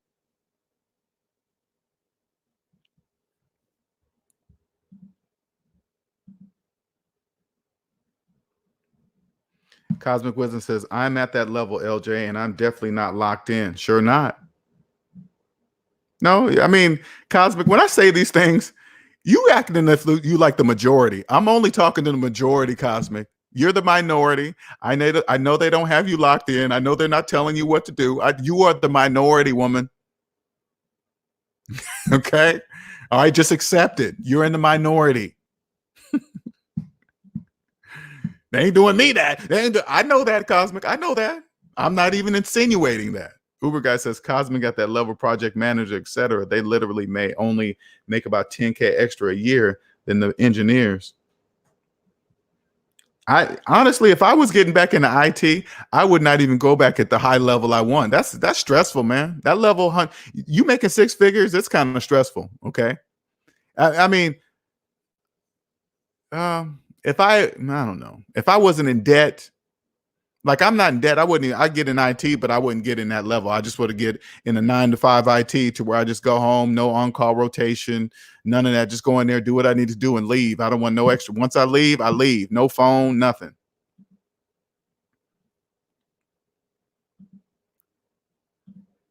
Gabriel says, when I get $1 million in, can I finance it to you? Finance it to me. You mean borrow? You want me to borrow your $1 million? No, Gabriel, I'm not going to borrow your $1 million. Uber guy says, Gabriel, I was going to ask the same thing.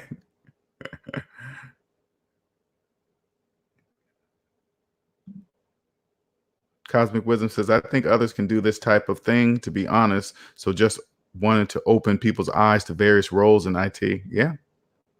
You got to remember, though, Cosmic, the majority of people in debt are looking for roles about the money. Yeah, the role because it's their skill, but they're really doing it.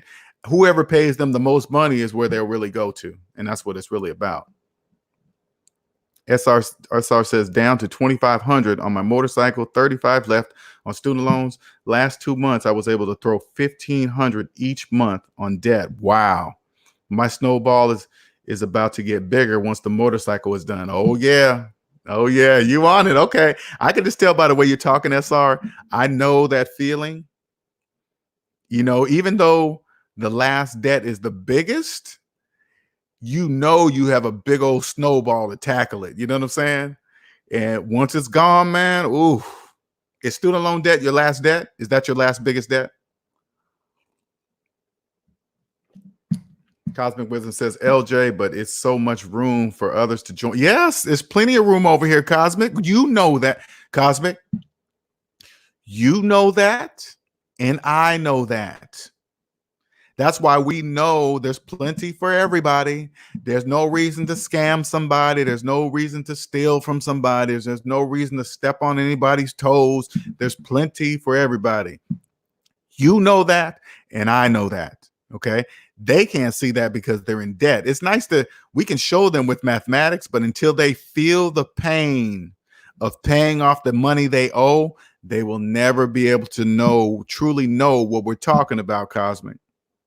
They got to feel that pain of paying off that debt. Nonstop Dre says, what's the best field or position of IT to get into quality of life wise? Search for yourself. You can search right now. Search right now. You can look and see, go look at companies, lifestyle. I mean, look for a place that you would have total fun, that you would not, because you're there for money. Okay. You're there to get money, nothing else, but you might as well enjoy it. Right. So just do a search. Hey man, don't worry about the money. Look for the company, look for the environment. Would you enjoy going to this place every day for the next 10 years of your life or whatever? Right. That's how you do it. Listen for the people. Now, this is an important part especially when you're young. Pay close attention in the interview process. Okay, this is very important. When you go to the interview process, I want you to pay close attention to how they treat you in the interview process. These are key things. Say like they set you up a time for an interview. Say like it's 1 o'clock. You get there at 1 o'clock and they're late. Pay attention to that. They're late. They required you to be on time, but they're late to the interview. Doesn't matter. Hey, this ran over, this happened, bloggity blah, whatever, right? Or if you're in the meeting, right, and it's supposed to be 2 or 3 people in there interviewing you, right? And then all of a sudden the other 2 show up late, and then in the interview they act like they're just not interested. They're looking on their phones and stuff like that. Those are key things you need to pay attention to. Do you really want to work for a company where their management is doing that kind of stuff? They're there to interview, not to dilly-dally on their phones or have kind of like looking down on you like, oh, you're just here to try to get a job. You're just crossing your fingers, hope we like you. No, no, none of that. They don't know when you're debt free. You're there to see if you want to work there. See, this is what they don't know. The majority of people are in debt. So they don't know you're showing up for a job. You're determining if you're going to work there. How do you see that? You just look by the people that are interviewing you right now. How are they acting towards you? Are they respecting your time? Did they show up late? They're the ones that, think about it. They're the ones that schedule the time, and then they show up late to their own time. Those are signs. Cosmic Wisdom says it's not that stressful. You have your teams doing the hard work. You just need to make sure they have the resources they need to do the job. I'm not on call and I don't work weekends. Oh, I know that. SR says, yeah, student loans are the last debt. It's both me and my wife, $35,000. Okay. My spreadsheets are intimidating. Oh man, I remember that feeling. I do. And I still see them now when I create financial plans for people. I still see their spreadsheets now, man. Nonstop says, did you get your computer science degree first or get certifications first before? I got my certifications first. It's different. It's different. Don't compare my times versus your times. Okay. Back then, the internet it was just beginning at that time, right? The internet. And I got certifications first, and then I kept hitting the brick wall of, hey, you need an associate's degree to do this job. And then I got associates. And then, but I did get into the computer industry with just certificates. Don't get me wrong. Had I known today, if I just had the skills of the access to the internet to master my skills, because there's professionals on the internet to show you everything you need to know, right?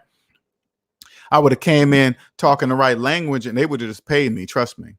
So you don't need a degree, but if you feel all you got to do is just master your craft, and then they will hire you. Gabriel says, LJ, that's why people need velocity banking to get out of debt. Uber guy says, Nonstop Dre, this company is most important. Yeah, most important. Uber guy says, my company has mad fun. They made it comfortable work. They made it a comfortable workplace. They even have drinks at work, sometimes bring in free food. They don't monitor you much. See, and that's a wonderful type of job right there. Dave Bourne says, I have to meet a realtor in a few months about some property I intended on leasing out. I don't want to sell it outright. Wanted to know some ways to finance benefit over taking a lump sum out. That's probably a good question for Cosmic. I have to meet a realtor in a few months about some property I intend on leasing out. Okay. I don't want to sell it outright. Wanted to know some ways to finance benefit over taking a lump sum. Yeah, I think Cosmic would be an excellent person to answer that question. Uber guy says, I was about to jump into cybersecurity now, but it can be stressful. Whatever is less stressful. I mean, you could still get into cybersecurity, but you're going to be making the rules. You're going to if you go do an interview for cybersecurity, you'll say, okay, you'll read over what they're going to demand from you. So if they say, hey man, you get this job, you're going to be wearing a phone 24 hours a day. That's pretty much saying they're going to own your life 24 hours a day. You just say, no, I don't want to work here. Right. Or if they have an on-call, if they say, okay, we want you to work from 40 hours a week, Monday through Friday, 9 to 5, blah, blah, blah. Right. And then an on-call rotation every few months. All right. That's pretty much standard. Okay, whatever. Right. But then you ask them, do you expect me to answer that? Do you expect me to answer that call, answer my phone, even when I'm not on call after hours? Are you expecting that? If you are, you must going to be doubling my salary, because what you're saying is that you're going to own 24 hours of my life for this salary that I'm going to sign for. So it won't be stressful if you don't want it to be stressful. You let other people in the cybersecurity team go through that because they're in debt. Those are the people that will accept that type of behavior from a job.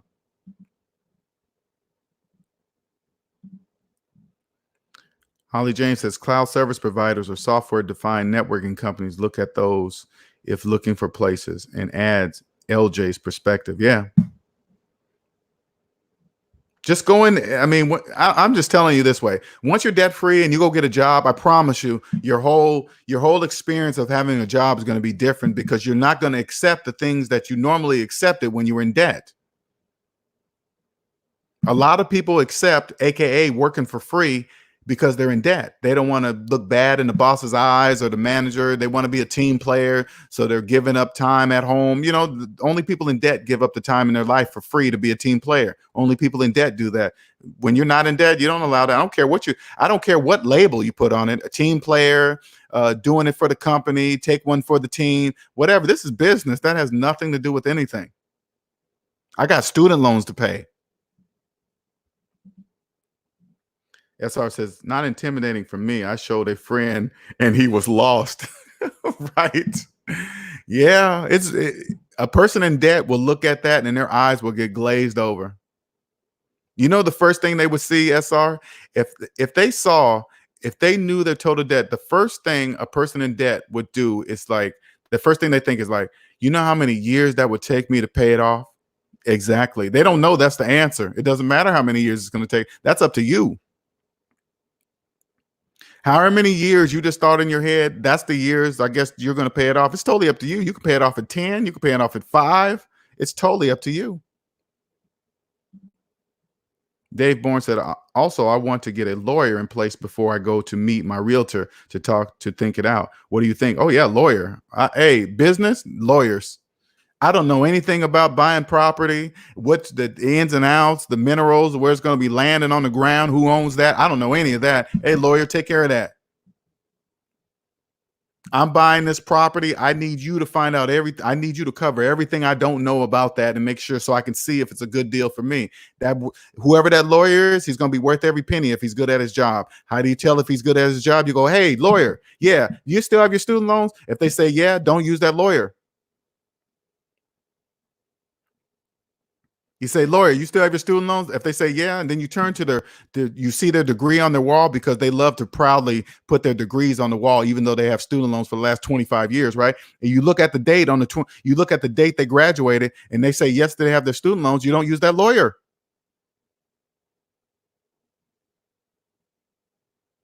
They're not doing it because they want to. They're doing it because they have to. That's a big difference. I promise you. And if you come across a lawyer that will get offended by that, this is what I want you to say to them. Why are you offended? It doesn't make sense to keep student loans older than your children? No, then why are you offended? Does that make mathematical sense? No, then why are you offended?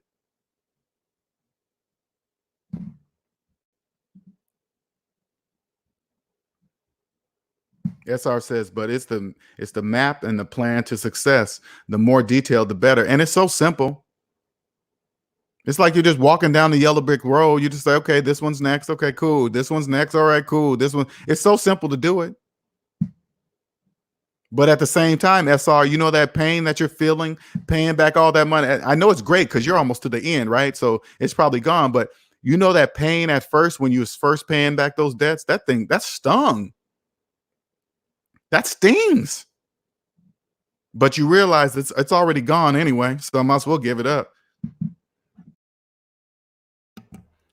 I know college nowadays is useless, especially in tech, if you have certifications, but I'm only bothering with college because of the GI Bill I have. Okay. I know you're young, so you don't really know what it feels like to be in debt and stuff like that. I get why you seem kind of confused, but that's all you got to do, man. It's look and see. This is what I want you to do. Look, it doesn't matter what it is. What job right now that you can see that would be awesome, an awesome place to work at? Don't worry about the money. Just say, man, I would love to work here. Find that place. Don't worry about the money. Cosmic Wisdom says another option is hard money loans, which are expensive, in my opinion.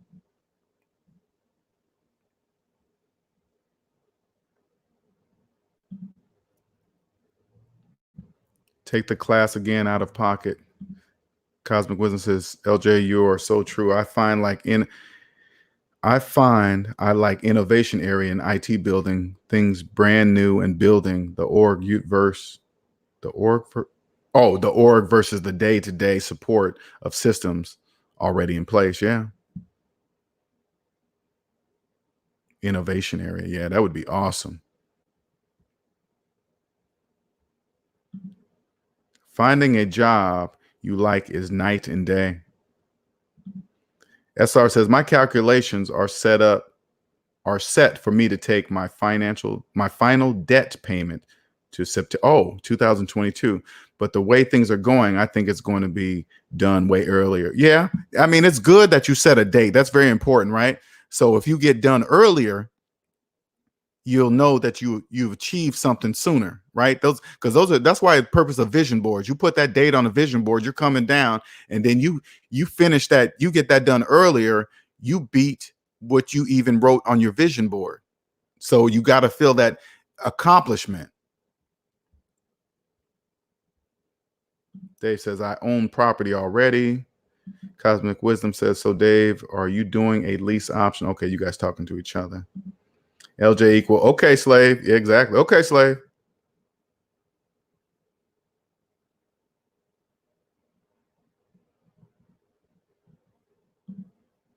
Juan says, anytime. Oh, whoops. Okay. Nonstop Dre says, what certifications are good to get first for tech? It counts on what you're going. I've been out of the tech game for like 4 years, man. So my degree, what my specialty is in virtualization, right? VMware, software VMware, that's my specialty, right? And again, I've been out of it for 4 years, but if I had to go back into it, not that much could possibly change. And I know virtualization is going nowhere. So it's going to be here for years. So it's not.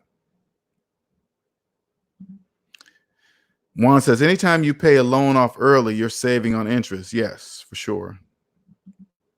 Dave Bourne says, Cosmic. Okay.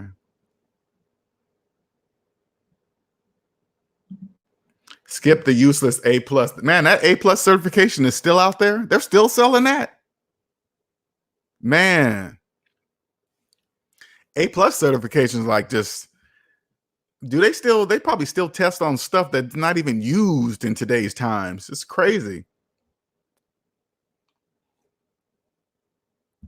Because A+ certifications were back in my day when you were building actual building hardware computers. Hey, this is the CPU, this is the CMOS, this is the memory, and you got to pair these memories to make both of these memories work, and you're putting, oh my God. Oh,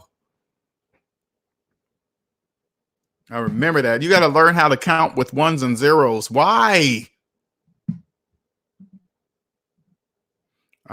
James Holly says, I got my cert, then got my job, then used job college reimbursement benefits to pay for school, worked and went to school for a degree, then better certs, LJ.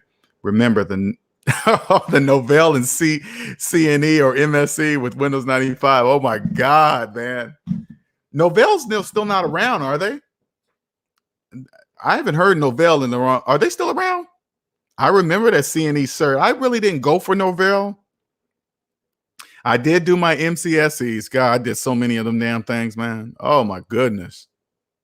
Luckily, I used to always study hard enough because I didn't want to pay for it, right? Because my job's always paid for the certification as long as I passed. But there was one or twice in there that I failed a couple, man. I had to eat that with my own money. That was irritating. Nonstop says, I want to get into software development. Then do that, man. Just make sure it's at a place that you're going to enjoy.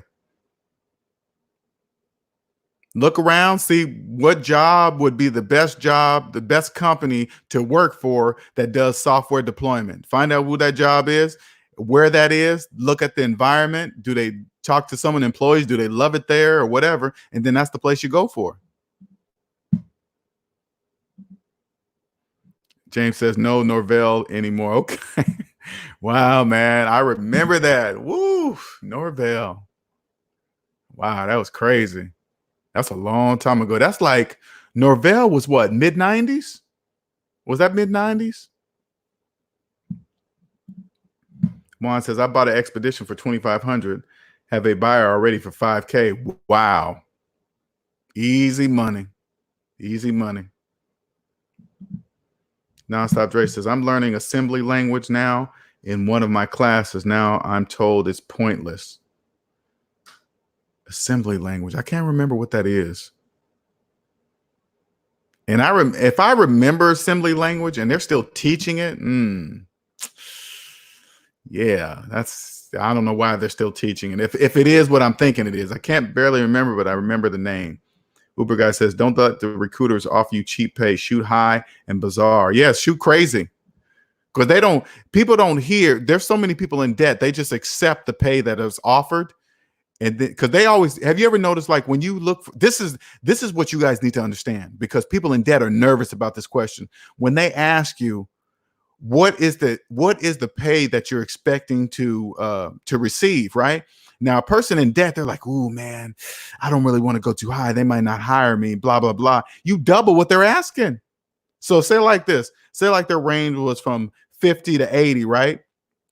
Well, not double. I'm not gonna say double, but when they say, "Oh yeah, about 80," you say 100, because people in debt don't say such thing. People that know their worth, they say exactly what they're worth. 100,000. Whoa, that's out of our range. Okay, well, it was nice talking to you. We don't have the budget for that. Okay, well, all right. You guys have my number, right? You got my email? Yeah, just let me know when you guys do. See what I'm saying? Well, people in debt say, "Oh man, you know what? Okay, go ahead and give me the 80 because you're in debt." Ooh, 96, James says. Oh, I figured it was around there. I knew it was mid 90s, man. I remember that. Juan says, if you accept the pay, don't complain about it later. Exactly. If you accept the pay they offer you, you don't complain about it later. You accepted it. What are you complaining about? I remember that question being so nervous to me, man. When they when they would always ask, "What pay do you expect?" They're like, "Oh, don't don't." The question of the day. Little did I know if they were offering 80, I was supposed to say 120. Why? Ooh, that's out of our budget. Okay, well, all right. You guys got my email, my phone number, right? Yeah, if things change, reach out to me. Okay, see you later.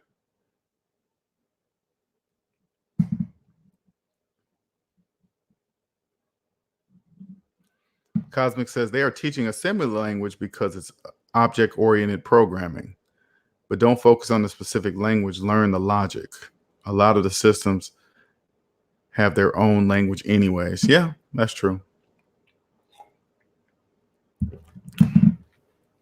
And to be honest with you guys, I don't want to look at any of that stuff anymore. I'm so done with computer stuff. I'm so done with it. I'm so done with it. I don't care about Linux, assembly language, DOS, Windows, VMware's version of Linux. I don't want to routers, switches. Oh my God, I don't even want to look at it, let alone even look at a computer screen and touch a mouse. Uber guy says the agency may be making 100K off your work and only offer you like 40. Yeah, it's just business. It's just business. And I don't even blame businesses that do that. That's how they do it. That's how you stay afloat. You get the best talented work for the cheapest amount you can. So you get somebody that's really good at what they do, but they're deep in debt. Those are the best workers to have. A person really good at what they do, and they are deep in debt, in student loan debt. Because usually people with the best degrees are the deepest in debt. Yeah, they're making six figures, but they're triple that in debt because they went out and financed a car and house and phones to match what they're making, to make so they can show the world that they make money, but in reality they don't. They don't have any money. Cosmic says, I feel you, LJ. I haven't coded in 10 years, but now enough to check my teams. Yeah, just know enough to check my teams. Yeah, exactly. I don't even want to look at that stuff. I don't care, man. I absolutely love what I do with you guys. I love this, man. This is why I talk for hours. You guys know when I started this, man, you know how many people told me, hey, man, you shouldn't do it that long. You should go about 5 minutes. You should go about 10 minutes, man. Don't go too long. People are not going to come. No, I'm not going to do like everybody else. No, I'm not going to do that. No, sir. No. I'm going to do it my way. So I went against the grain on that. Oh, man, you're not going to. Nobody was watching. Nobody was listening. See, man, nobody's even following you. I said, whatever. I'm going to continue to keep doing it. So what? And now look at the SMD family has grown and is continuing to grow and getting better and better and better.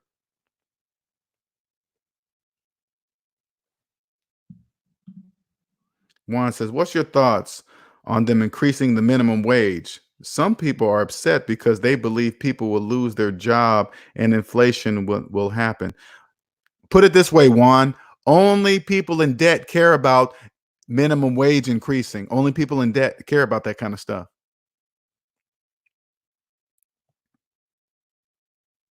Why are you worried about minimum wage when the amount of money you can make is unlimited? Why are you worried about minimum wage? Only people in debt think about that.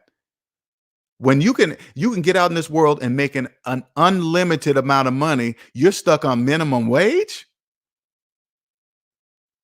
People will lose jobs. So what? Long as it's not you. If they choose to stay and worry about minimum wage, that's their problem. You think you're gonna be stuck at minimum wage your entire life? Hey man, you're worried about whoever says things like that, they're worried about the wrong thing. They are worried about the wrong thing.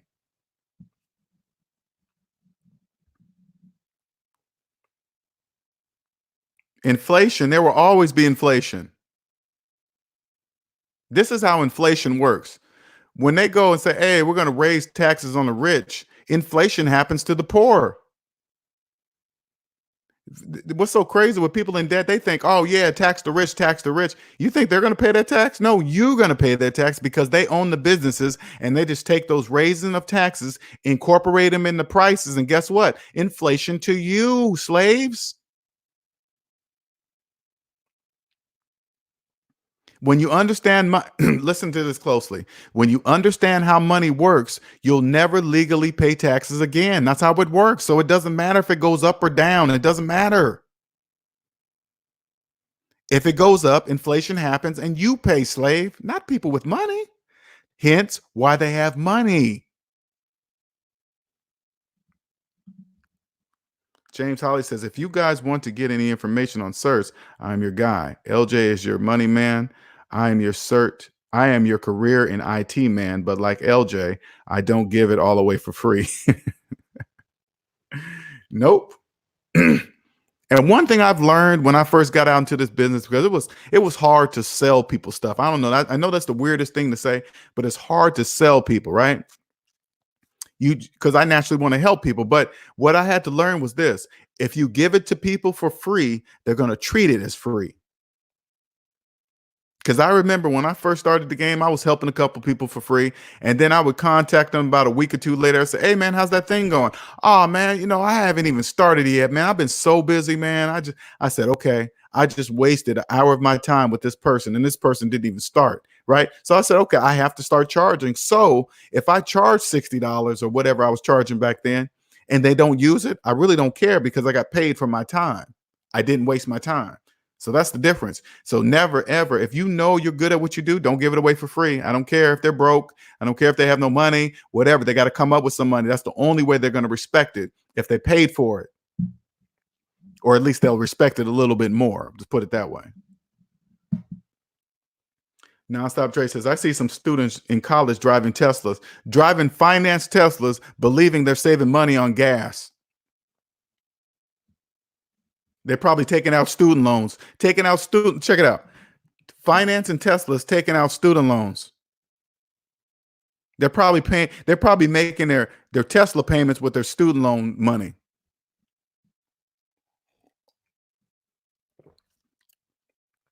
Kids don't even wonder why. Hey man, how come they don't care if I spend this money on school or not? They don't care where I spend it. I can buy some tires, I can invest in the stock market. They don't even care, right? Because you're going to be paying back for the rest of your life. That's why they don't care what you're spending on. You can make cell phone payments, car payments, Tesla payments, invest in the stock market, invest in cryptocurrency. You can do all that. You can do anything you want with that money. Why? Because you will be a slave until every penny is paid back. Slave. Nonstop Dre says people don't value what they don't pay for. They sure don't. They do not. Dave says free is not appreciated. It sure ain't. I've had to learn that lesson the hard way. Free is not appreciated and or respected. It's not. Uber guy says, I never knew you could use student loan money on anything you can use it on anything you want. Not the total amount. I mean, they gotta use some to do some credit somewhere, to pretend like so it doesn't look like a total fraud. So they might use a little of it to take a class and then they quit, just so they can get the money. People in debt, they do some of the stupidest things to become a slave, and then they spend it on something else. Not realizing, never once thinking, why is this money so easy to get? Because you're placing yourself in bondage. That's what you're doing. Dave Bourne says, what a Tesla with student loans. That's insane. You better believe if they're driving Teslas to school right now, they have, I bet you, not all of them. I bet you some of them are probably even making the Tesla payments with their student loan money. Cosmic Wisdom says, what you said, what you said is so true, LJ. I was taught the best advice is paid for. Yeah, it's paid for. I've learned my lesson on that. That happened to me about 2 or 3 times. I would help somebody, call them back. Hey man, did you start that? Nah, man, I ain't got to it. I'm so busy. I said, okay, that stops. That absolutely stops. LJ, they're calling you for a reason. If they're calling you, that means they respect your advice. Now, if they respect your advice, they're going to pay for it. If they don't, they won't. Okay, cool. That's it. Gabriel says, driving Teslas with velocity banking with low interest, and I have student loans and credit card. Man, that's freedom. Yep. And even with all that said, Gabriel, they'll still believe they're saving money on gas. They still will believe it. Why? Because they don't have to physically pull up to a gas station. So in their minds, they believe they're saving money on gas. All the while, they're stuck in the same traffic as other people with gas motor vehicles making payments. But they believe somehow being a Tesla using no gas stuck in the exact same traffic is somehow different. People in debt think of the stupidest, craziest nonsense ever. James Holly says, if it okay with LJ, I will post my info in comments after we wrap up. Oh yeah, you can do that, man. You can do that all you want. This is Q&A Sundays, by the way, and I didn't even put the freaking link in there. I'm sorry. Just in case if you guys want to come up there. There's the link if you want to join or ask me a question. I do apologize. I've been rambling.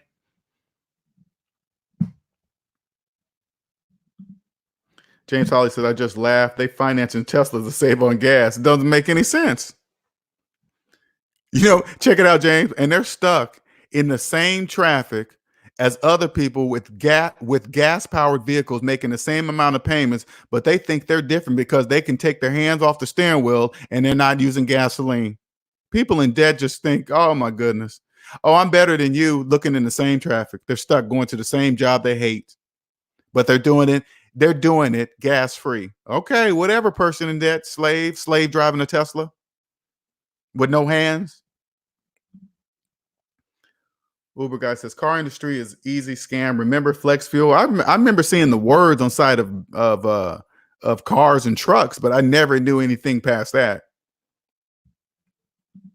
Uber guy says I thought flex fuel was to save. Who knows? I never looked at that. I saw it. You see it on sides of cars and trucks and stuff like that. But as far as past and knowing anything about it, I never bothered to even know anything.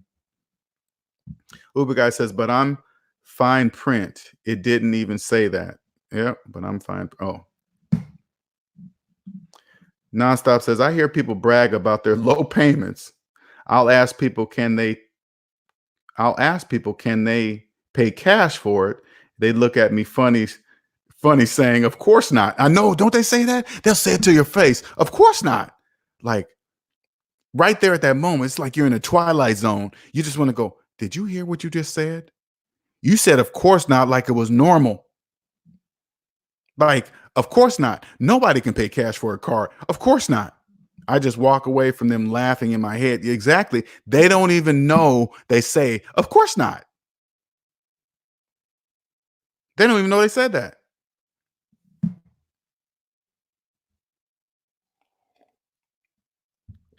Again, here's another the link again. This is Q&A Sundays. Okay, 1 second. Bathroom break. Hold on.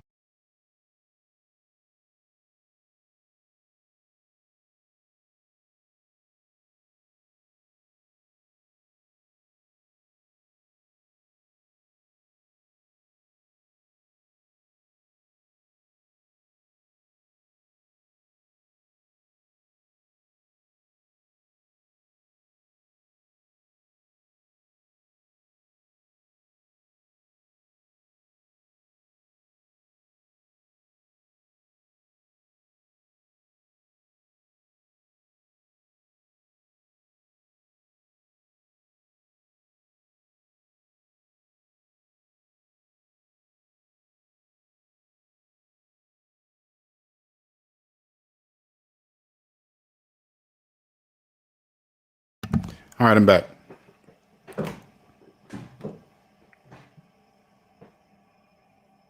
It's crazy how they say things like that. It just that's why when you cross over to this side of things, you're gonna hear stuff like that, and you're gonna be like, you're just gonna be blown away when they say things like that, and they don't even know that they're saying it. Of course not. You want to go? What do you mean? Of course not. What are you talking about? You mean you're cool with never having the cash to buy a car that you want? You're cool with that? Yeah, they're cool with that. But like I always say, it must be that way. The majority of people must remain in debt. There must be slaves. And they're creating the slaves right now by making them believe that that's the next president, he's going to wipe out all student loan debt. No, he's not. That's never going to happen. That's 1.7 trillion dollars says otherwise.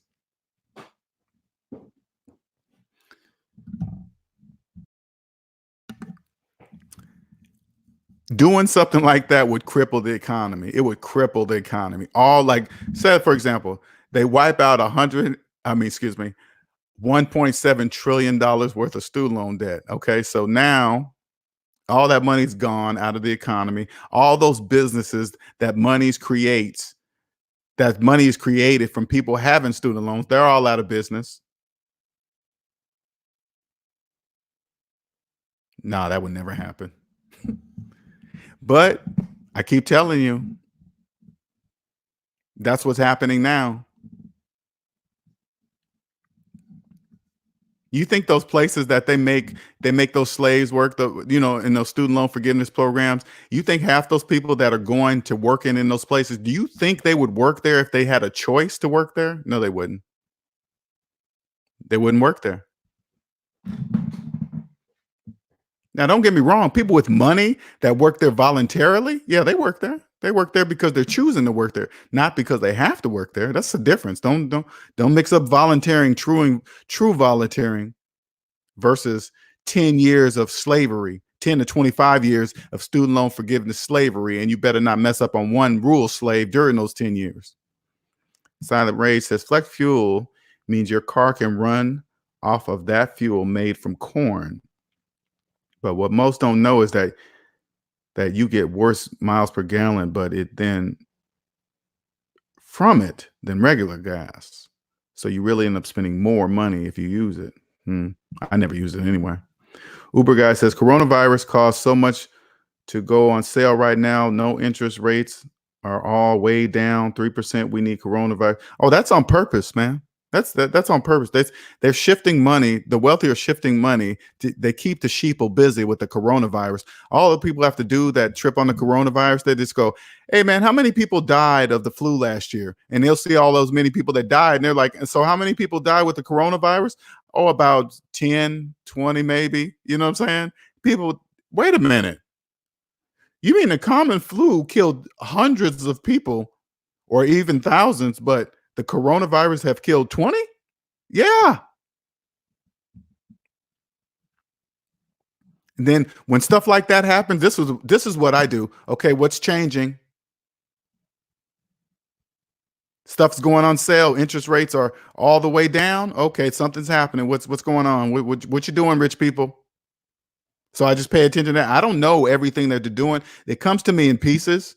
So like when they start saying things like, "Hey, we're going to wipe out student loan debt," the first thing I think is, "Okay, why are you insinuating that? Why are you doing that? Because you know that's not true. So what are you doing? Oh, you're creating more slaves because we need more slaves for the slave camps. We must be getting low on people that need to work in certain areas that don't really want to work there, but now that they have to because they're in student loan debt. Okay, you got to keep those things populated. Gotcha."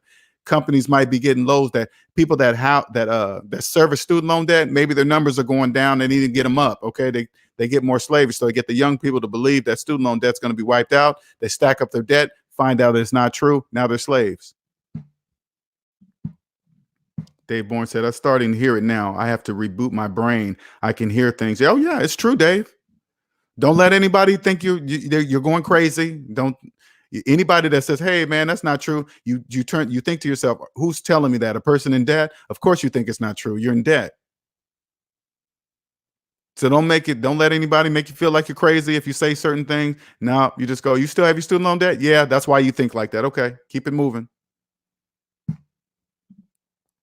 The more you stop listening to people in debt, the more you will hear and see how the true economy works. Like right now, the only time I really hear people in debt speak is when we get on like on the mic right now, or we got collabs and people chime in. That's the only time I really pay attention to people in debt. Outside of that, outside of helping other people, I don't really pay attention to them out in public and stuff. I don't listen to anything they say. Nonstop Dre says the worst are the people who talk about investing in the stock market or in a business but still have debt. Yeah, those are the worst people. And they're giving out advice, the blind leading the blind. So you got to remember, that are in debt that don't even know how much debt they're in, they're looking for financial advice. How could you possibly know who to look for?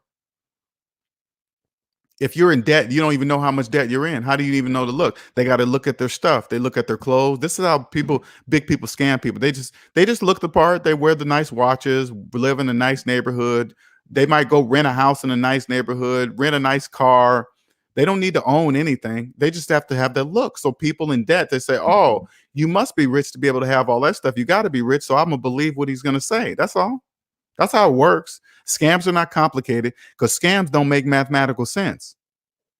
No scam makes mathematical sense. There's always something that just doesn't make mathematical sense. And if it doesn't make mathematical sense, it doesn't make financial sense either. So yeah, that's how you know it's a scam. Juan says if they didn't charge interest in student loans, people would pay them off sooner. If they wipe them out, only the Department of Education would lose out. No, everybody loses. Everybody loses. Everybody loses, not just Department of Education. It would cripple the economy if they freed that money. That would never. That's 1.7 trillion dollars. No, that will never happen. Because even so, if they wiped out student loan debt right now, just think all those people that are working at places during those 10-year programs, they would quit. They didn't want to work there in the first place, but they had to because they're slaves.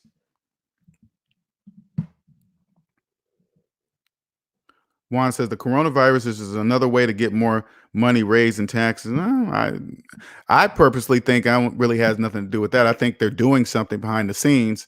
And if you're paying attention to the coronavirus, you're not seeing what's going on behind you. All you got to do is stop paying attention to the coronavirus, and then you'll see what's really going on. Just look.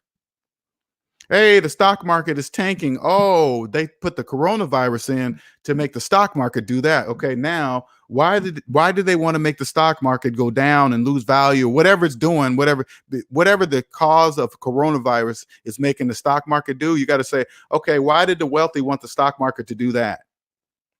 This is going down because of this. Okay, if it goes down to there, what's the upside of that going down there? See, that's all you got to do is follow. It's not, none of this is hidden. Yeah, it's ran on fear. That's how it works. Juan says all stocks don't pay dividends, so it's not even worth investing in. Nah. The only guaranteed ROI is taxes. Okay, that's the only stock market. Stock market, none of that is guaranteed. The only guaranteed ROI are taxes. Not many people know that or understand it because the majority of people hate taxes. If they got out of debt and took the time to understand taxes, they could understand that taxes help build wealth. Juan says, unless the stock price, there's always reasons. Just because something goes down for a certain amount of people doesn't mean it has to go up for another amount of people, a very small amount.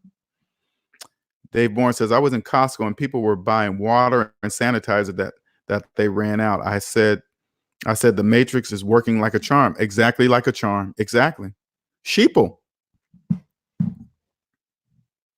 Just like a charm. Then one day it's just going to stop being talked about, and then everybody's going to go back to normal. Whatever whatever they're doing during this time of the coronavirus, it's happening. Money is shifting and changing, and then once they're complete, the coronavirus will have a solution. They will have some kind of antidote that will help everybody and save everybody, and they catch it, and that'll be that, because all the money is done being moved around. Now the sheeple that went deeper into debt, panicking, buying stuff they don't need, and all this other stuff. Now they got all this stuff that they financed, because you got to remember, you start talking about some life threatening thing, the first thing they're gonna say, F that money. I don't care about no credit cards. Our life's important. Our children are more important. It's important that we survive. We'll worry about that debt later, blah, blah, blah, whatever you want to say. And then once it's over, guess what? Guess what's left? You're deeper in debt with a whole bunch of stuff that you're never gonna use. Matrix one, it runs like a charm. It's like, I just imagine somebody just flipping a handle. You know that handle they always show you when they raise interest rates and lower interest rates? That handle controls more than you think.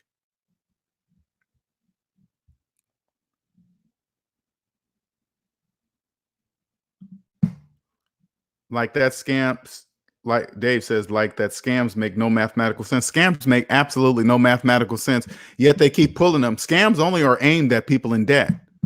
People in debt believe they're going to get something for nothing without using money of their own. That's just how people in debt believe, because they're in debt. They don't really, again, they don't realize why they're chasing money, because they're in debt. They're running from debt.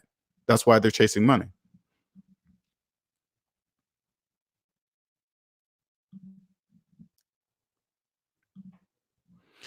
Nonstop says, I feel sorry for the people who going for their master's or PhD thinking they're going to make six figures just to go in more debt for the lifestyle, buying things they can't afford to look rich. Yeah. And they're going to go so deep in debt. And at the same time, they're probably really going for PhDs because they really believe in their mind that student loan debt's going to be wiped out. That's what they believe right now. So they're going for the gold right now.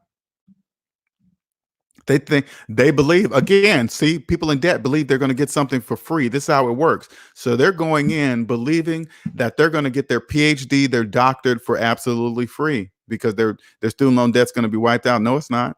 That's not true. Again, they believe they're going to get something for free. That's how it works. It's no secret. Dave Bourne says, I said, if the coronavirus is real and last people will ready to sell out of fear. Juan says, you think it's a reason why they're considering legalizing marijuana? I mean, it's already legal in some places. Yeah, they're going with it because that's something that they're not going to be able to stop. Okay, that's marijuana's here. It's never killed anybody. People don't they don't steal from, they don't rob and kill people for marijuana. You know what I'm saying? They're not. And when I say rob and kill, I'm not saying for money, not robbing people for loads. I'm talking about users killing people because they ran out of weed, going through withdrawals. They're not running down the street naked because they ran out of weed. There's no downsides with weed. Nobody's ever overdosed on weed, right? So they gotta have to naturally go with it. There's money to be made.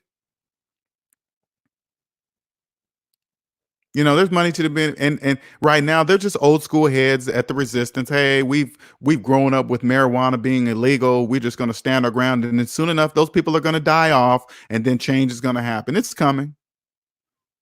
If it's legal in one state, and it's illegal in another state, it's only a matter of time before it's legal in the state that it's not legal. Okay, it's just a matter of time. Uber guy says, I got sanitizer for 3% down, cheap down payments. Holla at me. Time to invest into hand sanitizer and wipes. Valchuk says stocks have been up for the last 10 years because fear and hysteria, and get the stocks on sale. Yeah, I mean, when I get real money to invest in the stock market, after I max out every tax option available to me in wherever I decide to live, whatever city I live, I'm going to research every single thing in my city that will give me a tax break for where I live. I'm going to research everyone first. And then on the federal level, I'm going to make sure I take advantage of every federal pre-tax option available by the feds that are offered to me. I'm going to take all that until I run out of that or don't have enough money. That's when I'll invest in the stock market. But until then, the guaranteed ROI are taxes. James Holly says, haha, I ran into Costco for a chicken and croissant. Everybody loves Costco. Any questions about student loans? This is Q&A Sundays. If you want to get on the mic, you can. You don't have to be on camera.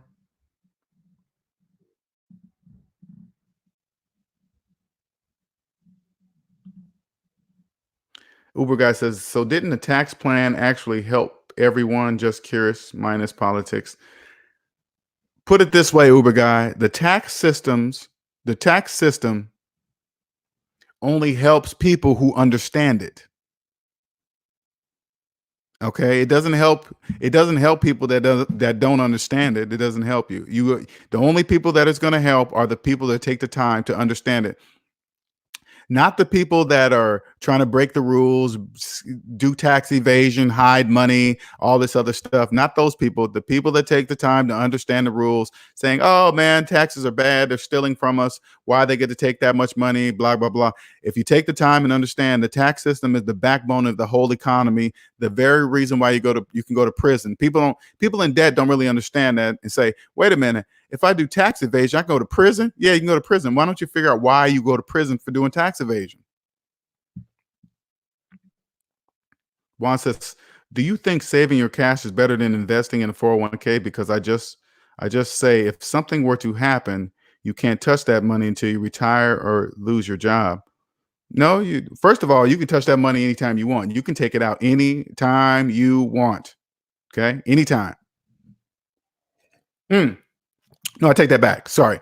If you quit the job, no, if you work at a job, you can. I don't know if you can put. I know you can take out loans. That's different. Don't worry about 401k loans. That's a whole different story. I'm not talking about that. I'm talking about actually taking out the money. Yes, there's a 10% penalty, but this is very difficult to explain. When you're in hmm, the benefit of the 401k is don't worry about so much the money going into the 401k. The main thing is what you're worried about is the tax savings that you get immediately. Nothing or no one can take away your taxes immediately. Like if you max out your 401k of 19,500, you only people not in debt can even come close to a person financing a cell phone doesn't have the money to max out their 401k. Okay. Let's put it that way. The reason why they can't max out their 401k is because they're financing cell phones. The true purpose, the benefit of 401k is tax savings. You're doing something financially that millions of people cannot save on taxes. Nonstop says, knowing what you know now, would you still have worked in IT or would have pursued a different field of career? If so, what? Um,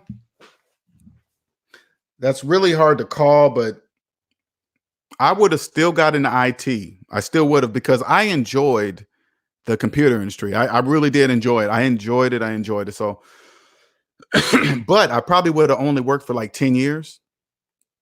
I would have never gotten debt. My relationships would have been different because I wouldn't have married anybody that was in debt. Because when I got with relationships or women and marriage or whatever, right? Never one of my questions were to say, "Hey, how much debt are you in?" I never even knew to ask that question. In my mind, I thought it was normal for everybody to have debt, and so assuming that the person I got with had debt was just normal, but it's not normal. It's only normal for people in debt. Debt is only debt for people. Debt is only normal for people in debt. But I didn't know that at the time, right? So I would have still gotten the field, but I would have my money would have stacked so fast. I would only had to work for like 10 years. I would have took a good solid 10 years and I would have never worked again in my life. Uber guy says, imagine the people that took out student loans for liberal arts. I know. Not think about the people that have student loans that didn't graduate, and think about the people with student loans that have a degree that they're not even using in that is worthless.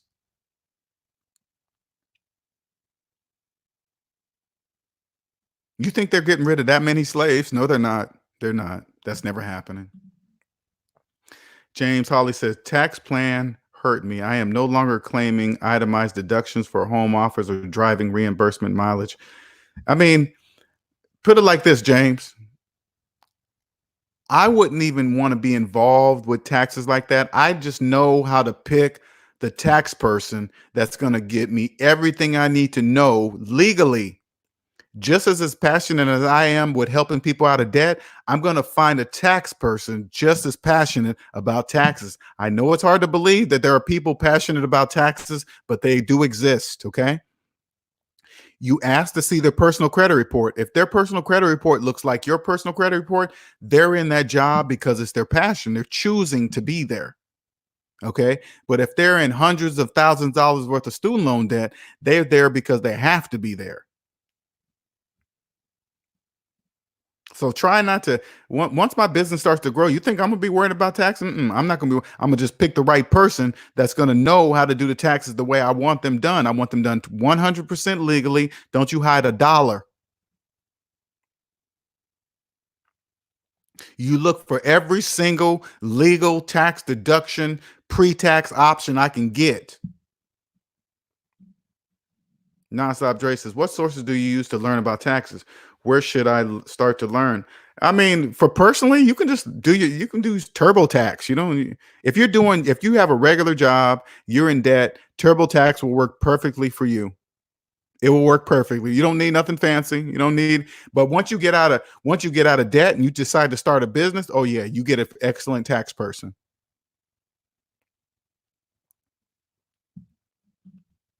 Mazda 5 says, "Hello, LJ and SMD family. My friend with the CPA degree just told me he took out a loan on his student loans.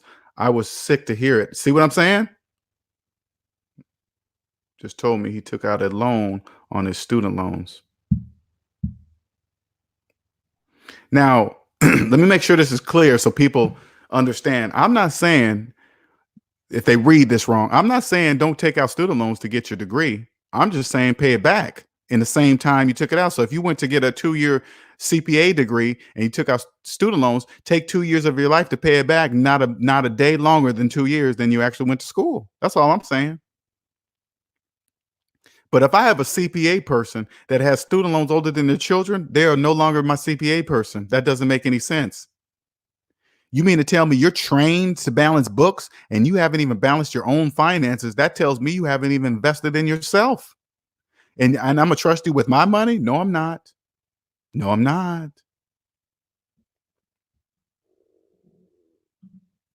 Uber guy says, "I have a friend that went to college for political science graduates, political science graduates, and to say brags about degree, but he works in sales, no law school, and we're both 31. I dropped out and in IT and on way to debt free." I know, ain't that crazy? And he brags about the degree and he works in sales. It doesn't even make any sense. But what you're not seeing, Uber guy, people in debt need something that they can brag on, right? And if they got that degree, they can just brag on it. They think it means something. But if you're not even in the field of the degree, what are you bragging about? That doesn't even make sense. Juan says, "You can't take it out. You can't take it out unless you get a loan. And even when you retire, you get monthly payments. They won't let you withdraw all that money." No, Juan, listen. When you quit a job and you have 401k, you can pull out that money anytime you want. You just get a 10% penalty. You can pull it out. Okay. If you pull it out early, the amount you pull out is going to be added to your annual income. It's going to push you higher up in your tax bracket. And on top of that, you're going to get a 10% penalty for pulling it out early. So you can pull it out. Okay. You can. Loan, understand this, 401k loan and actually pulling out the money are two different things. Nonstop Dre says, "Most people who get who go to college major in liberal arts and complain about finding a job and then go go for their masters thinking they'll make more money later." Yeah, that's how it works. I was thinking like that. Thank God I didn't follow through with getting the masters. Something stopped me. I almost did it myself. I really did. Here I'm making six figures. I'm like, oh, it's not enough money. I didn't know I was in debt. That's the only reason why. So I thought a better job was gonna fix it, but it didn't. Uber guy, me and my fiance did not finish college. She is getting a real estate license, and I do IT with no degree. But ultimate goal is to retire early, like LJ, just doing things now to eliminate all my debt. Yeah, you'll clearly see that college degree is not needed. Who cares if they You know, you got these college degree people talking about they got their degree, and then they turn around and ask you, do you got your degree? And people that with no degree, they kind of feel ashamed. Oh my God, I don't have any degree. Anybody that tries to make you feel like that, you just turn to them and say just what I say. Hey man, you still got your student loans? If they say yes, who cares about their degree? Who cares? They think that worthless piece of paper is something. No, you're in debt. You're, and they probably think they're in some kind of middle class because they make $150,000, $200,000 a year, but they're double that in debt. They're just in a debt class. They're not in any class. They're in a debt class. Well, any class that lower class, middle class, upper class, they think they're in one of those classes, but they don't realize the only class they're in is the debt class. Nonstop says you can contact Chad Elkin CPA. He's good with taxes. Is he debt free? Mazda 5 says he took out a loan to pay on his student loans from college. Well, there's two ways I look at that, Mazda 5. Let's put it this way. And I don't know if he's doing this. I don't know. But listen to this. If he took out a loan to pay off his student loan debt, this is what he's done. Maybe he knows this. Maybe he doesn't. He paid off the loan. Now it's out. His student loan debt is now from under the cover of bankruptcy protection. So if he got a regular loan, paid off his student loans, now that student loan is out from under the umbrella of bankruptcy protection. So now if he filed bankruptcy chapter 7, guess what he can include? His student loans. If he ever got in trouble now, and just if he lost his job or whatever, right, and he needed to file chapter 7, guess what's gone? His student loans are now gone because they're no longer under the protection of being protected from bankruptcy. Nonstop says he does Aaron Clary's taxes, and he's debt free. I think but you can ask him. Okay. I'm not at that level yet anyway that I need an outside tax person. I haven't blown up like that yet, but it's coming. The debt matrix is scary. Yeah, it's scary if you live in it. But once you're out of it, you'll turn around, it'll be towards your back, and then you'll turn around and you'll say, oh, that's why we need the debt matrix. You're gonna see why we need the debt matrix. You're gonna be like, oh, that's why we need it. Okay, got it.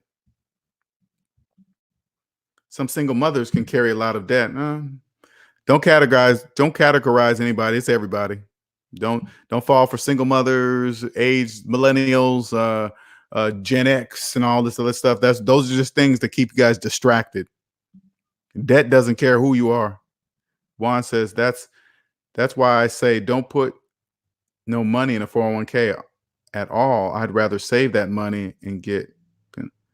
No, Juan, the only way you're going to see what I'm talking about, the true benefit of a 401k, you must be out of debt. If you're in debt, you cannot see the true benefit of a 401k. It's not the money. The money being invested in your 401k is the icing on top of the cake. The cake is the tax savings. Okay, that's the cake. Nonstop Dre says loan to pay a loan equals deception. Yeah. Cosmic says it depends, Juan. I use a 401k to lower my taxes. Now it will roll it into an IRA when I leave my job, since my income will be lower. Yes, that's how you do it. It's for tax purposes, really. And like I said, the investment is just the icing on top of the cake. The cake is the tax savings. Multiple ways to approach it. Nonstop Dre says women have 2/3 of the total debt. I don't know. Who cares, really? It doesn't really matter who holds what. It doesn't matter. As long as you're out of debt, you're not going to care. Put it this way. When you get out of debt, you're not really going to care who holds a certain amount of debt. You're not really going to care. Who cares? Whatever. Doesn't matter. I don't care. Women, old men, young women, it doesn't matter. As long as somebody's holding that debt is all we care about. Uber guy says, Is it true that the better you are with money and taxes, the least amount you will get back at the end of the year, if anything? Yeah, you don't really want anything back. Because if they give you something back, that means you gave them too much. That's why they're giving it back to you. Whatever amount you get, they're just saying, the government's saying, hey, this is the amount over that you gave us too much. Here, you can have it back. But in the meantime, they already did what they was going to do with the money, made their money, interest, whatever. They're just giving you back their principal amount that you gave for free. That's it. Notice how people get excited around tax time. They get on social media talking about what they're going to get, where they're going to go, what they're going to do. They're so happy, but you know why? Because they're getting back something that they gave too much during the year. Why are you happy about that? You already worked for it. The real reason is this, because this is the most amount of money they've seen at once throughout the whole year. They've never seen that amount of money in one shot. That's why they're preyed upon. These tax companies be praying, hey, get your money early. Yeah, come get your money early. Yeah. What do you mean come get my money early? For what? Free? No, not for free. We didn't say free. We just said we can get your money early. I just found out people don't even wait for their W-2. You know what people are doing? They're bringing in their last paycheck stub into the tax office so they can use that to get their money early. They're not even waiting for the W-2 to be filed, to be sent to them.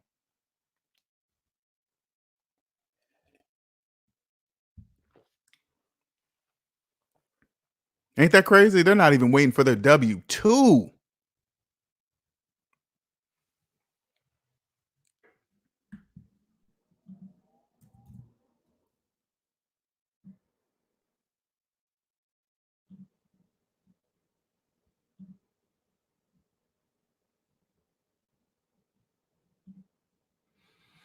Any questions? Free 30-minute consultation at savings-debt.com. You can go there, schedule your own time, and please don't forget to set your time zone. It'll be much appreciated, okay? If you enjoy my channel, maybe you're not ready to take the step, here's my Cash App. Thank you those that have contributed, gave me, donations, and put those little notes in there to why you're doing that. That's very important to me because it lets me know I'm going in the right direction. So thank you.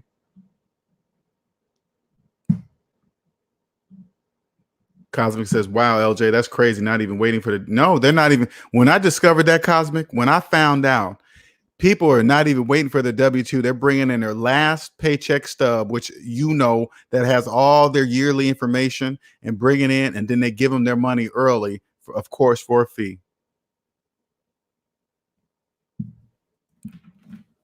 Hold up, NC Biggs, I see you. 1 second, I'm gonna put my headphones in first.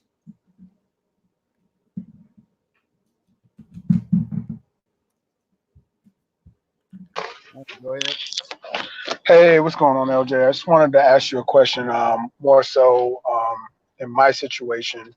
I am currently in the process. I told you, most S&D family members know I'm putting down Chapter 7 bankruptcy, and I'll probably be filing the rest of that on Monday. But I had a question about my student loans. Should I wait to start trying to pay those down, or should I go ahead and start hitting those hard while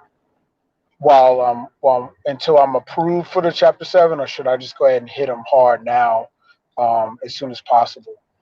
This is what I wanted to know. You're still waiting on Chapter 7 to be approved? Yeah, because I had to apply. I told you I had to apply for it, and I had to apply for it. I just paid for the service, so I'll be waiting for it to be approved. Yeah. Oh yeah, you got to wait on that. Yeah, you got to so wait. Don't pay it. Don't start trying to hit it hard or whatever. No, you got to wait to see if your Chapter 7's approved. That's a very important piece of the puzzle. Okay. Yeah. So I wanted to make sure. Did you have to take the means test and all that stuff? Did you do all that? I will be doing that soon. I have to file my paperwork with the lawyer this week. on Monday. Mm, So that's mm. why I asked. That's why I asked. Oh, I thought you already had been approved for Chapter 7. So No, no, no. you haven't even taken the means test yet. I think honestly, I think you're gonna get it anyway. But wait on that stuff. Don't try to skip a process. That's a very important process because once you get approved, then you'll know all your debts are wiped, and then now you know for 100% sure you can start dumping on student loan debt. Okay, yeah, because I didn't want to make any rash moves No, to do anything until that was understood. So no, you got to wait. Make sure you wait. all right, Mm-hmm. sounds good, sounds good. Yeah.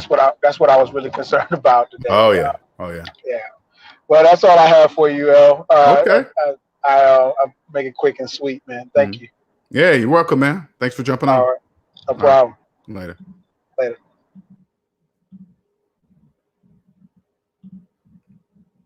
Joseph says, yeah, I did taxes for 5 years, and we would bring their pay stubs so we could give them an estimate that would get them in the system, and they wouldn't go nowhere because they already got the numbers. Wow. Bring their pay stub in so we could give an estimate that would get them in the system, and they wouldn't go nowhere because they already got the numbers. Yeah, they already know about their money. Man, they be doing people in debt so dirty. Ooh, they be doing people in debt so dirty. Damn. Next generation of slaves, though, man. That's how they creating them. Student loans. They about to triple that number. You guys think 1.7 is bad right now when they keep throwing this around. Right now it's being created. Right now the new student loan debt is being jacked. They can't calculate it to the end of this year, right? But it's being jacked. You better believe that all those young kids are running around believing that student loan debt's about to get wiped out. They don't even realize they're being primed to be the next generation of slaves. Uber guy says when it hits the fan, all the fake rich people will fly with it. Sure will. Kind of sad, but can't save everyone. No, I mean, you don't have to save anybody. They got to save themselves. All they got to do is believe in math, and then they could save themselves. This will help you get your feelings out of it. When you see like family members, when you see people you love just digging themselves deeper and deeper in the hole, and they just won't listen, you got to know they're doing it by choice because they're choosing not to believe in mathematics. So that'll help you take your feelings out of it, because you got to see when you see them doing it don't make any sense. You got to be like, yeah, if they just did math, they would clearly see that it doesn't make sense. So they're choosing not to look at mathematics. It's a hard pill to swallow, man. It's hard to say. I got friends, man. I got friends that are just, whew.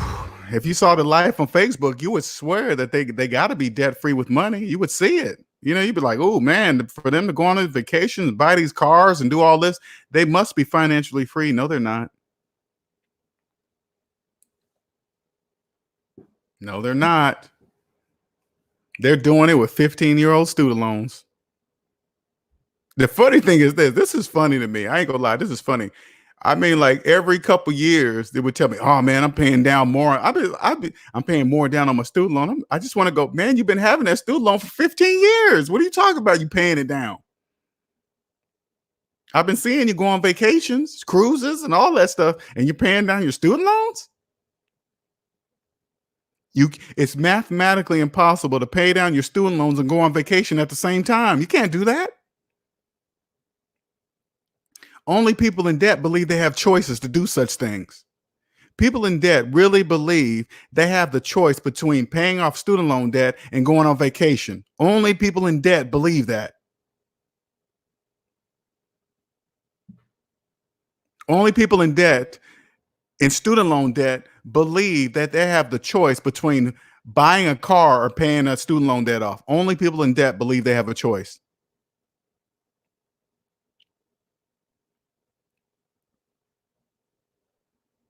It's really sad to see it. You can't tell your friends and family, hey man, it's not wise to keep your student loans for 20 years. That doesn't make sense anywhere. You'll lose your friends, but honestly, it's going to naturally come to an end. Let me explain to you guys too. So when you get out of debt, this is what's going to happen. Okay. You're going to, because you were in debt and thought it was normal, you probably hung around people, your friends, that also believe debt is normal. Okay. So everything that is complained about the rise of gas prices, the traffic, student loans are outrageous, credit card interest is crazy, collectors are after me, blockity blah. Once you're out of debt and you hang around those friends and you hear that kind of talk, you're not going to be able to take it anymore, because you're going to know it's their fault that they're in it. Like when you see people get mad at the person getting it, like when they get their car repossessed, they're mad at the company for repossessing their car that they didn't pay for. It's like, what are you mad about? You didn't pay for the car. Why would you think you get to keep a car that you don't pay for? You just want to say to a person, if you sold a car to somebody on payments and they didn't pay you, wouldn't you want your car back? Yeah, then they do too.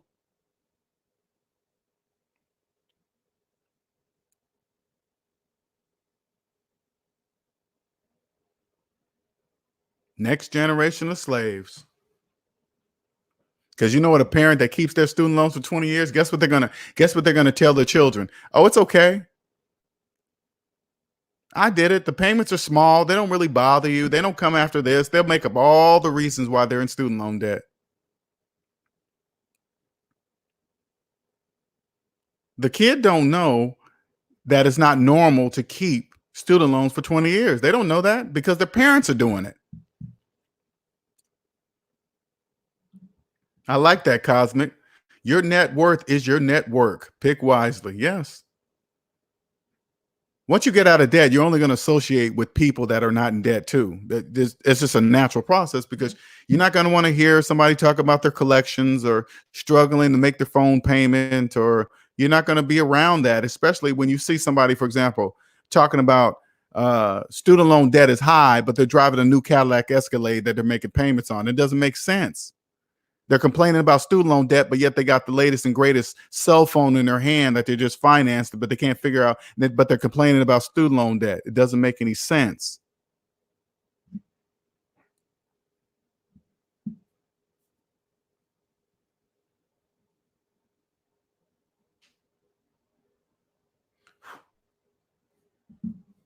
So if there's not any more questions, we're going to wrap this up in about 3 hours, 8 minutes. So in about 8 minutes, we're going to wrap this up. This is going to be 3-hour conversation.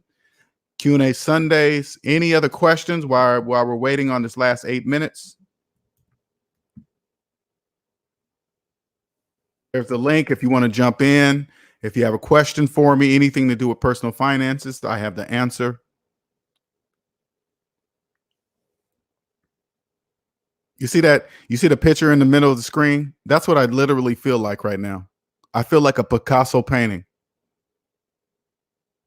This is that. See, you see the way her eyes look? That's exactly how my eyes look at the world today, the financial world. Got it. Can't fool me anymore. You tricked me long enough. Yeah, I know I'm 50. It took me long enough to wake up. I get it, but I'm here now. So can't fool me anymore. And I'm gonna say this to the people out there that understand this at even a higher level than me. I'm talking multi-million-dollar level. You need me on your team. I'm ready to take my seat.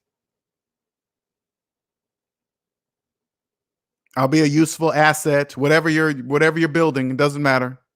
I'll help you build it financially, especially. Get me while I'm cheap. Right now, you can get me cheap. And you know what cheap really means. You know what that really means. Not like, you know what that means.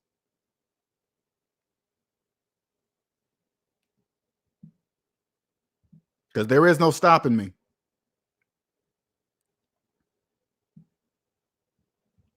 There's no stopping the SMD family. Nothing. This is a family that raises their kids to be on their own. Hey, family, you part of the family? Yeah, we're about to raise you to be independent, to be rich on your own. You don't need me.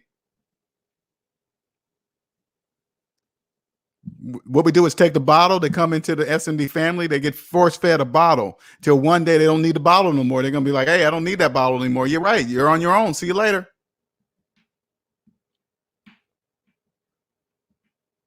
You don't stay on the bottle forever. Slaves and student loan debt, oh, they're going to be on the bottle until they're dead.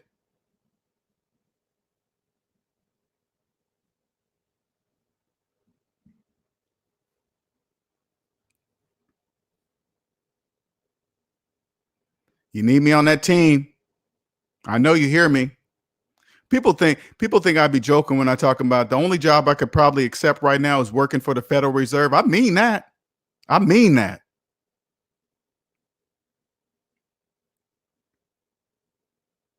Whatever's behind those walls, I need to be in that room. Rooms, plural, whatever. Because people in debt, we always see the outside of the Federal Reserve building. Have you ever seen the inside of it? No, you never will either.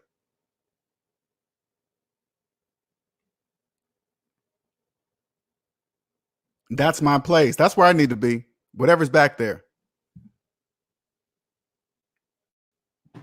Because the Federal Reserve is about as Federal Express.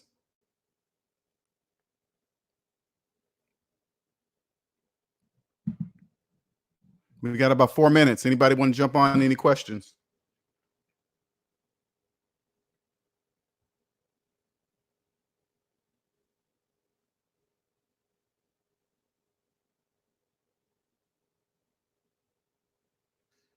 Any questions?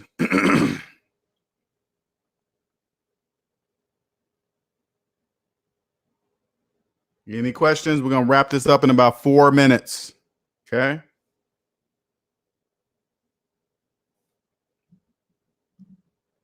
Gabriel says, LJ, I just think you have $500,000 in LJ. I just think that if you have $500,000 in student loan debt, yeah, that's sad, man. But usually, Gabriel, so funny. Usually, people that have $500,000 in student loan debt are doctors that make $300,000. Okay, $300,000 a year. They're making $300,000 a year, and then they're calling Dave Ramsey for help. See what I'm saying? It doesn't matter your occupation. They're making $300,000 a year talking about, man, how do I get out of $500,000 worth of debt? Really? Work for 2 years and then you'll be free. That's what math says. Work for 2 years and then you'll have $1 million left over after your student loan debt is paid off.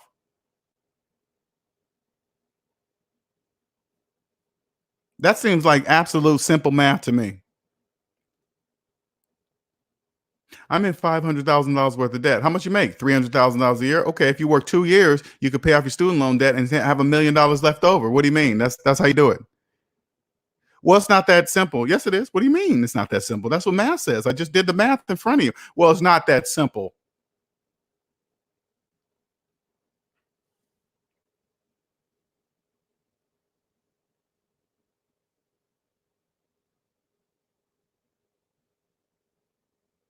Any other questions? We're going to get off here in 2 minutes. Again, thank you, everyone, for showing up. Much appreciated. Savings Minus Debt, Cash App. Google, to share this channel, just Google hashtag Savings Minus Debt. You don't have to tell them my name is LJ. Saying you just go Google hashtag Savings Minus Debt. Don't forget to hit that like button, please. Please don't forget to subscribe if you like.